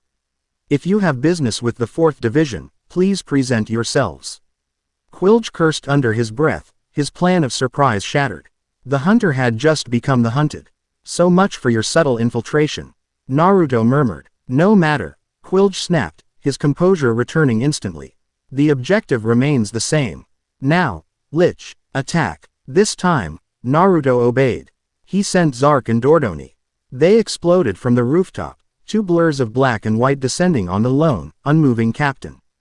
Zark came in low, a wave of sorrow forming in his jaws, while Dordoni descended from above, his leg extended in a powerful slicing kick. Hannah didn't move, she simply watched them come, her gentle smile never wavering. At the last possible second, as the two attacks were about to converge on her, she drew her sword. It was not a flash of frantic movement. It was a single, fluid, economical motion. Her blade, a curved odachi, seemed to melt through the air. She deflected Dordoni's kick with the flat of the blade, the impact echoing like a temple bell, and simultaneously angled the tip downwards. Zerk's Sero passed harmlessly over her shoulder, detonating against the dojo wall behind her. In the same fluid motion, her blade continued its arc, drawing a single, fine red line across Dordoni's chest. It was not a deep wound, but the Arankar's movements hitched for a fraction of a second. His spiritual energy disrupted at the point of contact. She had not just cut him, she had severed the flow of his power with surgical precision. Arankar, she mused, her voice full of mild curiosity as Zark landed and spun around for another attack. How interesting. You have brought strange toys to my home. This was not a healer. This was a master. Now, Quilge, Naruto yelled, seeing his chance in the brief moment she was focused on his puppets. Quilge was already moving. He leapt from the roof, landing on the gravel of the garden. He raised his hand, and lines of brilliant blue reishi erupted from the ground, forming a cage of light around Hannah. The bars were thick and humming with condensed power. My power is the jail, Quilge announced, his voice ringing with absolute confidence. It is a prison from which no spiritual being can escape. Your rampage ends here, Captain Hannah. Hannah stood within the cage, her gentle smile finally fading. She looked at the blue bars, then at Quilge. Her eyes, which had seemed so calm, now held a terrifying, ancient amusement. A cage, she said, her voice dropping, losing its melodic quality and taking on a rougher, deeper timbre. Child, you have no idea what you have just trapped yourself in here with. The spiritual pressure in the garden, which had been as calm as a placid lake, exploded. It was a tidal wave of pure, suffocating killing intent. The air grew thick and heavy, tasting of old blood. The serene garden seemed to warp, the colors deepening, the shadows growing hungry. The scar on Hannah's throat, previously faint, now seemed like a livid, angry wound. She reached up with one hand and began to undo her braid. As her long, black hair fell free, cascading around her like a funeral shroud, the transformation was complete. The gentle healer was gone. In her place stood Kenpachi, the demon of the blade. It has been centuries, she purred, her voice now a low, chilling whisper that promised untold violence. Since anyone was foolish enough to believe they could hold me. She raised her Zanpakuto. Bankai. There was no explosion of power. No pillar of light. There was only a sound, like wet tearing, and a smell. The coppery tang of overwhelming blood. The blade of her sword dissolved, and from it, a thick, viscous, blood-like liquid began to pour out, flooding the reishi cage. What is this? Quilge demanded, his confidence wavering for the first time as the red substance touched the bars of his jail. The reishi sizzled, corroded, and dissolved. The inescapable jail melted away like it was made of sugar. Minazuki. Hannah whispered, the name of her bankai a death sentence. The entire garden was now a shallow sea of acidic blood, and she stood in its center, a goddess of slaughter. Her eyes, burning with a terrifying, ecstatic light, locked onto Quilge. Now, Quincy, let us dance. She vanished. Quilge barely had time to form a Hylig file, a holy arrow of light, to block her strike.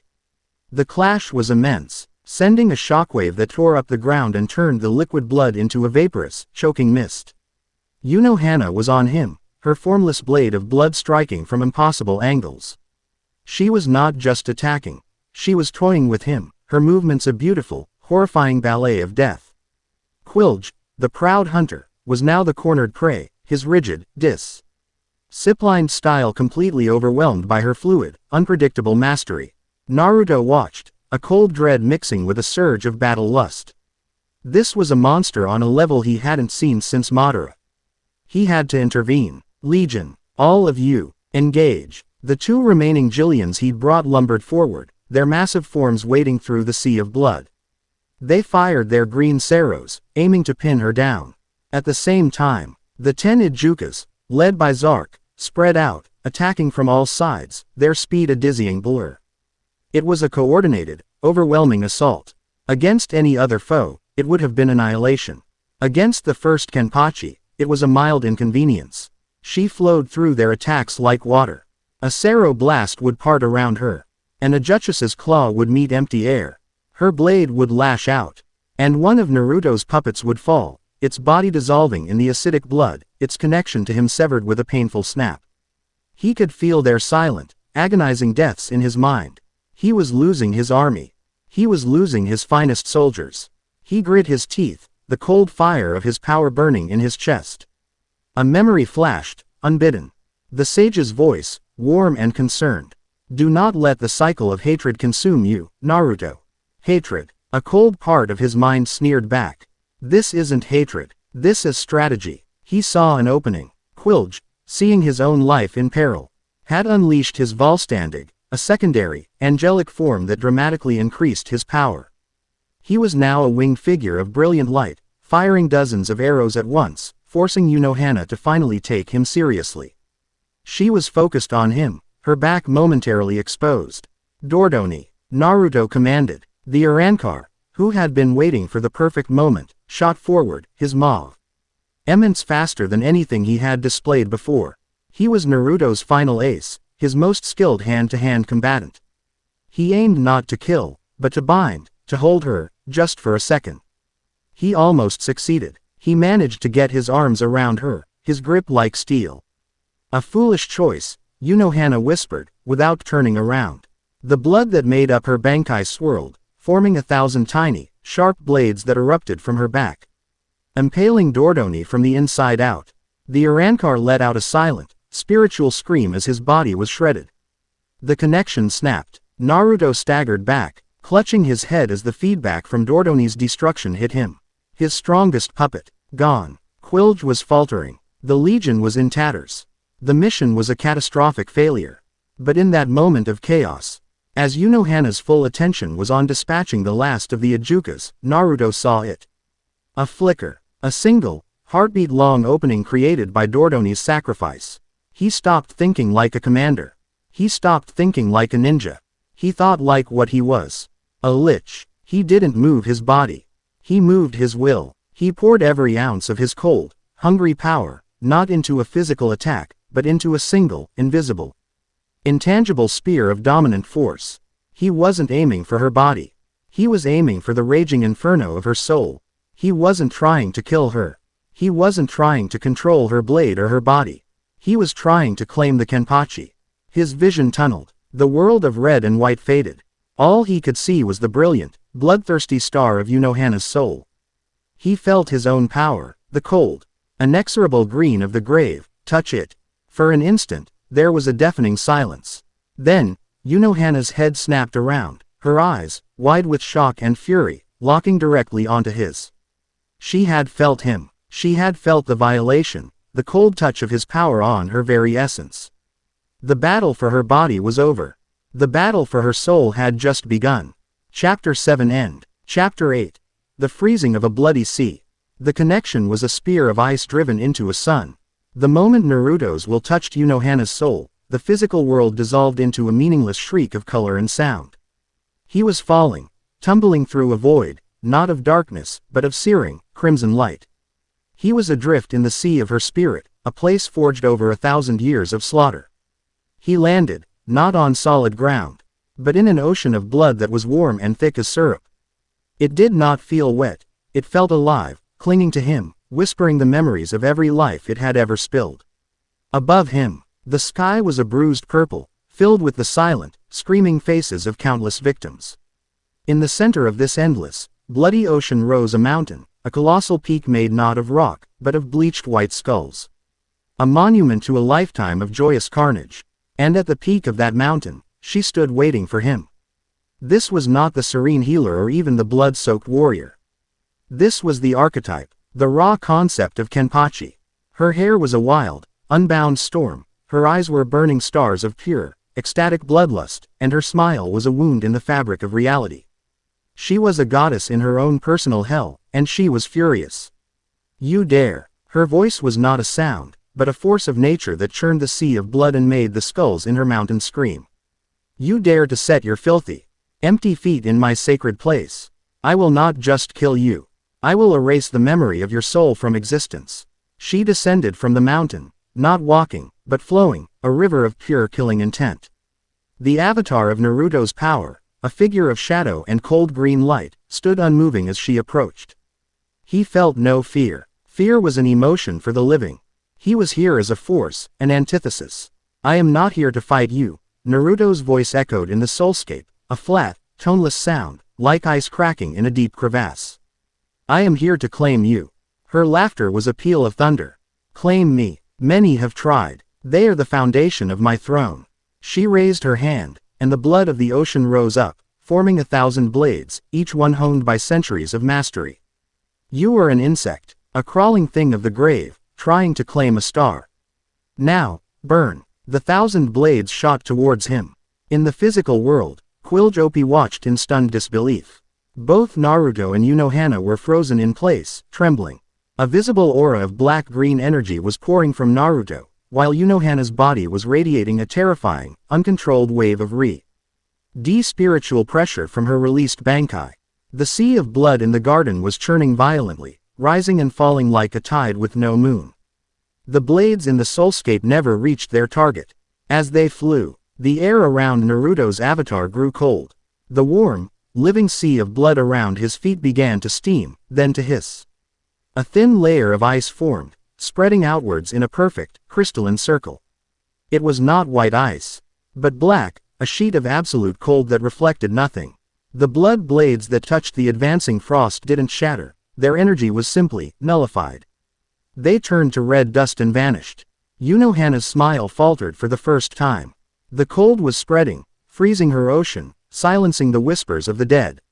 It was a creeping, inexorable silence, an emptiness that her violent world could not comprehend. What is this trickery? She snarled, her rage giving way to a flicker of confusion. This is not a trick, Naruto's voice replied, the cold emanating from him growing more intense.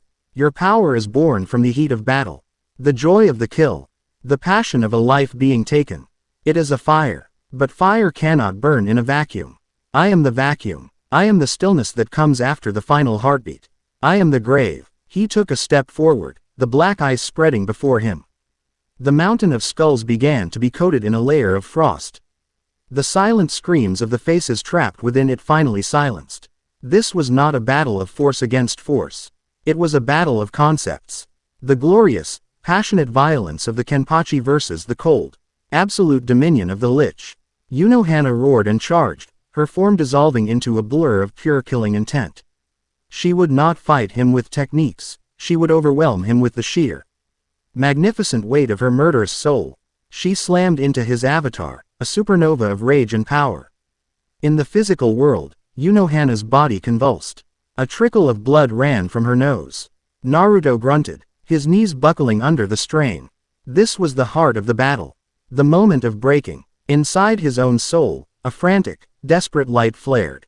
The golden echo of the Sage of Six Paths screamed a final, desperate warning. Naruto, stop. This is not domination. This is erasure. To unmake a soul as profound as hers, you will have to unmake a part of yourself.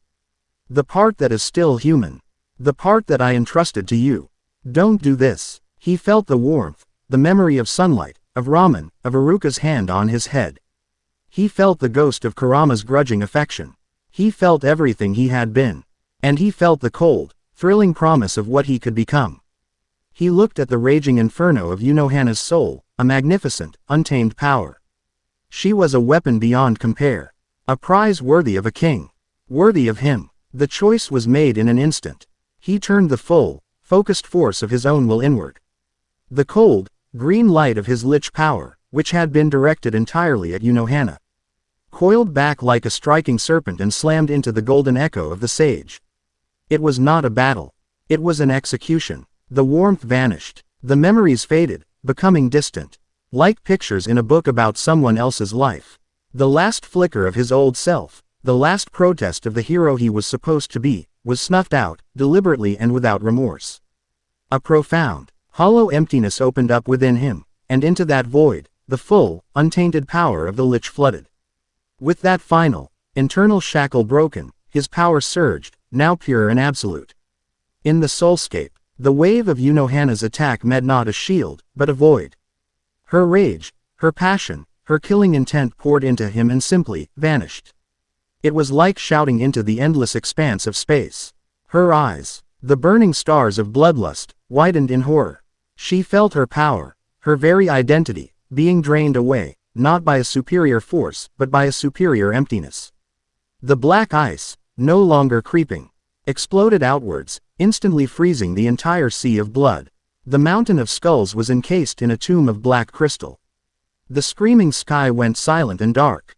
Her world, her very soul, was frozen solid.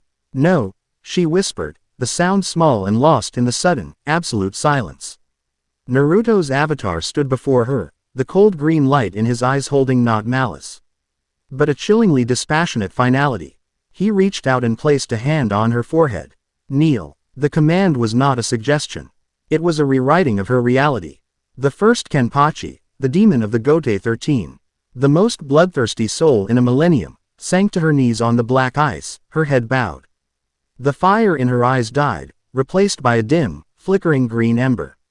In the garden, the world snapped back into focus.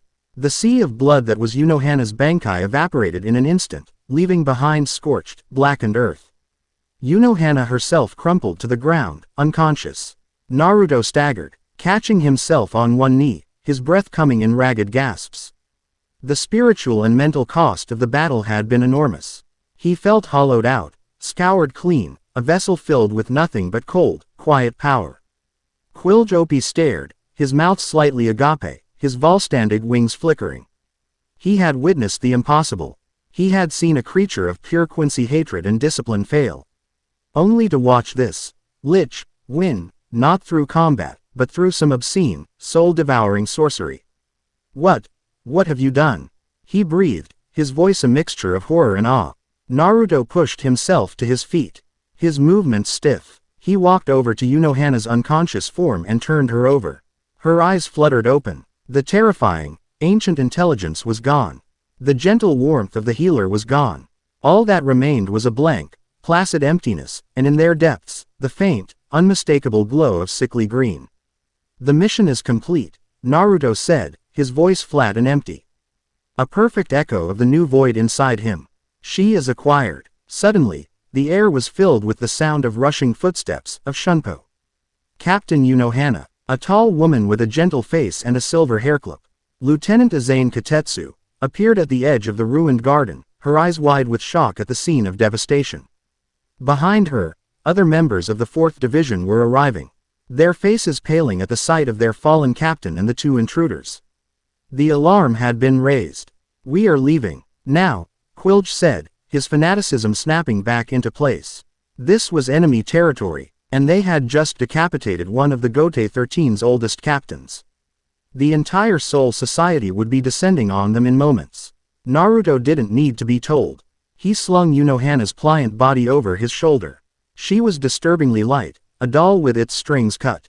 He looked up, past the shocked faces of the Soul Reapers, to the ordered, peaceful sky of their world.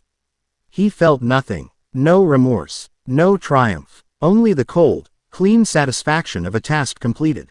With a gesture from Quilj, a garganta ripped open behind them, a swirling vortex of black chaos. You will pay for this, Azane screamed, drawing her own Zanpakuto, a look of pure, grief-stricken fury on her face. Quilj simply sneered at her. Tell your Soul King his reign is at its end. With that, he and Naruto stepped back into the portal. The last thing the Soul Reapers saw was the empty, glowing green eyes of their captain as she was swallowed by the darkness.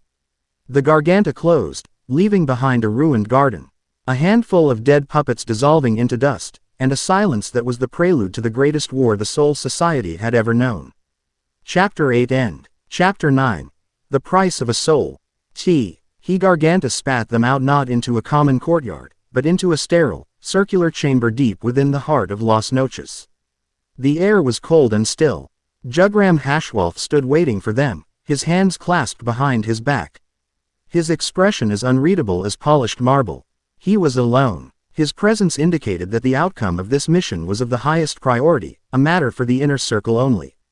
Quilge Op, his Volstandig retracted and his uniform torn and scorched, stepped forward and gave a stiff, formal salute.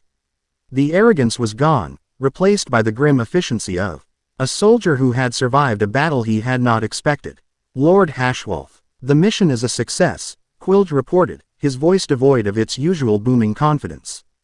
The target, Captain Retsu Unohana, has been acquired. Hashwolf's gaze flickered past Quilge to Naruto. He took in the state of the Lich, the spiritual exhaustion warring with a new, profound emptiness in his eyes. He then looked at the silent, pliant figure of the former Kenpachi slung over Naruto's shoulder. Her eyes were open, staring blankly, the faint green glow a mark of her new ownership. Your report, Sternritter, J. Hashwolf said, his voice a calm, unwavering command. The target's abilities far exceeded our intelligence, Quilge stated, his tone clipped and precise. Her Bankai is a reality-altering phenomenon. On that renders standard Quincy techniques, including my own, ineffective. The assigned legion was expended, annihilated. My own defeat was imminent. He paused, the words costing him a visible measure of his pride. The Lich engaged the target on a level beyond physical combat. I cannot accurately describe the method. It was a battle of will. He broke her spirit and subjugated her soul directly. Hashwolf's unnervingly calm eyes remained fixed on Naruto. There was no surprise, no shock. There was only a quiet, unnerving confirmation, as if he were watching a complex equation solve itself exactly as predicted. You have lost the echo of the sage, Hashwolf stated. It was not a question. It was a weakness, Naruto replied, his voice a monotone, the words coming from a place of cold, logical certainty. A conflict of interest. I removed it. Quilge's eyes widened slightly. He had felt the shift in Naruto's power during the final moments of the battle, but he had not understood its nature. To hear it described so clinically, the voluntary execution of a part of one's own soul for the sake of power, was a depth of monstrosity that even his fanatical mind found chilling. His disdain for the Lich was now permanently replaced by a deep, instinctual fear. This was not just a tool, it was a self-sharpening weapon that remade itself with each kill. His Majesty is waiting, Hashwolf said, turning without another word. Follow. They walked the silent, bone-white corridors, a procession of three, Naruto still carrying his prize. This time, as they approached the throne room, massive doors swung open to reveal not just the king, but a gallery of the most powerful Sternritter. Baz B was there, his arms crossed, his fiery animosity now cooled into a wary, watchful intensity. The terrifying, gaunt form of his Not lurked in the shadows, his unseen gaze fixed on the new, profound emptiness within Naruto. Even Gerard, the colossal Sternritter, stood like a mountain of muscle. His usual boisterous energy subdued by the gravity of the moment. Naruto walked the length of the hall, the weight on his shoulder a trophy of an impossible hunt, and knelt before the throne. Depositing Unohana's body on the floor before him like an offering. Yuacha's eyes were open, and they shone with a terrifying, profound satisfaction. He could see it all. The battle in the soulscape. The freezing of the bloody sea. The deliberate, ruthless act of self-mutilation that had allowed Naruto to achieve it. You have done more than succeed, Naruto Uzumaki, the king's voice resonated, holding a new warmth that was more terrifying than his previous coldness. You have evolved. You have shed the sentimental skin of your past and embraced the glorious truth of your nature. You have brought me a legend, and in doing so, you have become one. Yuach rose from his throne, a rare and momentous act. He descended the dais and stood over Unohana's still form. He extended a hand, and a small, complex sphere of black energy formed in his palm. Her mind is a library of forbidden Kido, of healing arts that can turn back the tide of any battle, and of sword techniques that can slaughter armies. We will now borrow that knowledge. He looked to a figure standing near the throne, a man with glasses and a precise, academic air. Shiyelaporo. She is yours. Dissect her memories. Every last one. Bring me the secrets of her Bankai. The pink-haired Urankar, a former Espada now in service to the Wandenreich, bowed with a flourish, his smile a rictus of sadistic, scientific curiosity. With the utmost pleasure, Your Majesty. He and his subordinates moved forward, collecting Unohana's body with the detached care of scientists collecting a rare specimen. Naruto watched them take her away, his prize, his kill. He felt no attachment, no regret. She had served her purpose. Lich, Yhwach said, his gaze returning to Naruto. A title is no longer sufficient for the service you have rendered. You have proven yourself to be a true cornerstone of my empire. He raised his hand, and a ripple of power flowed through the room. From this day, you are not merely a Sternritter. You are the commander of the undead armies. The forces you raise, the souls you claim, are yours to command as a separate and equal branch of the Wandenreich military. You will answer to no one but Haschwalth and myself. A collective stir went through the assembled Sternritter. This was an unprecedented promotion. He was being given his own kingdom within the empire, his own army to rival the Jagdarmy or the main forces. He was being placed on a level equal to the most senior commanders. Baz B's jaw was tight, his knuckles white where his fists were clenched. This was no longer a rivalry. The freak, the outsider, had just leapfrogged him and half the Sternritter in a single move. Yhwach looked directly at Naruto, a king bestowing a final, profound gift. Your soul is now a purer vessel. It is ready. I grant you a name for your power. From this day, the force you wield will be known as Tatsui, the Grave Hammer. For you do not merely command the dead. You are the nail that seals their coffins and the hammer that shatters the tombstones of our enemies. Rise, Lord Tatsui. Naruto rose, the new title settling over him, a cloak of cold, absolute authority. He was no longer just the Lich. He was a lord of the Wandenreich. He was dismissed with a nod. As he turned and walked from the throne room, the eyes of every Sternritter followed him, their fear, jealousy, and awe palpable force. He flew, Nd Giselle waiting for him in the corridor, leaning against a wall. She had clearly heard everything. The usual playful spark in her eyes was overlaid with something else, something deeper. A fierce, possessive pride. Lord Tatsui, she purred, testing the name on her tongue. It has a nice ring to it. Very. Final. She pushed off the wall and fell into step beside him, her hip bumping against his. Commander of your own army. Look at you, all grown up. It's just a title, he said, his voice still flat. No, it's not, she countered, her smile widening. She stopped and stepped in front of him, forcing him to look at her. She reached up, her fingers tracing the line of his jaw. Something's different. The little flicker I saw before, it's gone, isn't it? There's nothing else in there with you anymore. It's all just you. Her eyes searched his, looking for any trace of the boy she had dragged out of the war. There was none. She saw only the cold, still depths of the power she had recognized from the very beginning. Now untainted and absolute, her smile softened, losing its manic edge and becoming something genuine, something intimate. It's better this way, she whispered. You're perfect. She leaned in and kissed him. It was not a passionate kiss, not a kiss of fire and desperate emotion. It was cool, deliberate, and absolute. It was a kiss of shared monstrosity, a sealing of their twisted bond. It was the zombie claiming her Lich, and the Lich accepting his place beside her. When she pulled back, the green glow in his eyes seemed a little brighter. Come on, Commander, she said, taking his hand. Her bubbly persona returning like a comfortable coat. Your legion is in tatters. Let's go get you some new soldiers. I know a place where they keep all the Arankar who were too stubborn to join up. It's like a pantry, just for us. She pulled him along, her chatter filling the silence of the corridor. He led her the touch of her cool hand in his a familiar, grounding sensation. He was hollow, yes. He had carved out a part of his soul and thrown it away. But in the vacuum, he had found a new, terrible kind of peace. A clarity. He was a king of the dead, a lord of the Wandenreich. And he had his queen of the damned by his side. Meanwhile, in the highest levels of the Seraite, in the silent chamber of the 1st Division, the aftermath was just beginning. The surviving captains of the Gote 13 were assembled. The air was thick with grief and a rage that was cold and hard as diamond. She is gone, Captain Shunsui Kiraku said, his usual laid-back demeanor gone, replaced by a grim sobriety. The spiritual signature of the 4th Division barracks, it feels like a graveyard. An enemy that can neutralize a captain of Unohana's caliber and spirit her. Away from the heart of the Seraite, Captain Bukuya Kuchiki stated, his voice tight with controlled fury.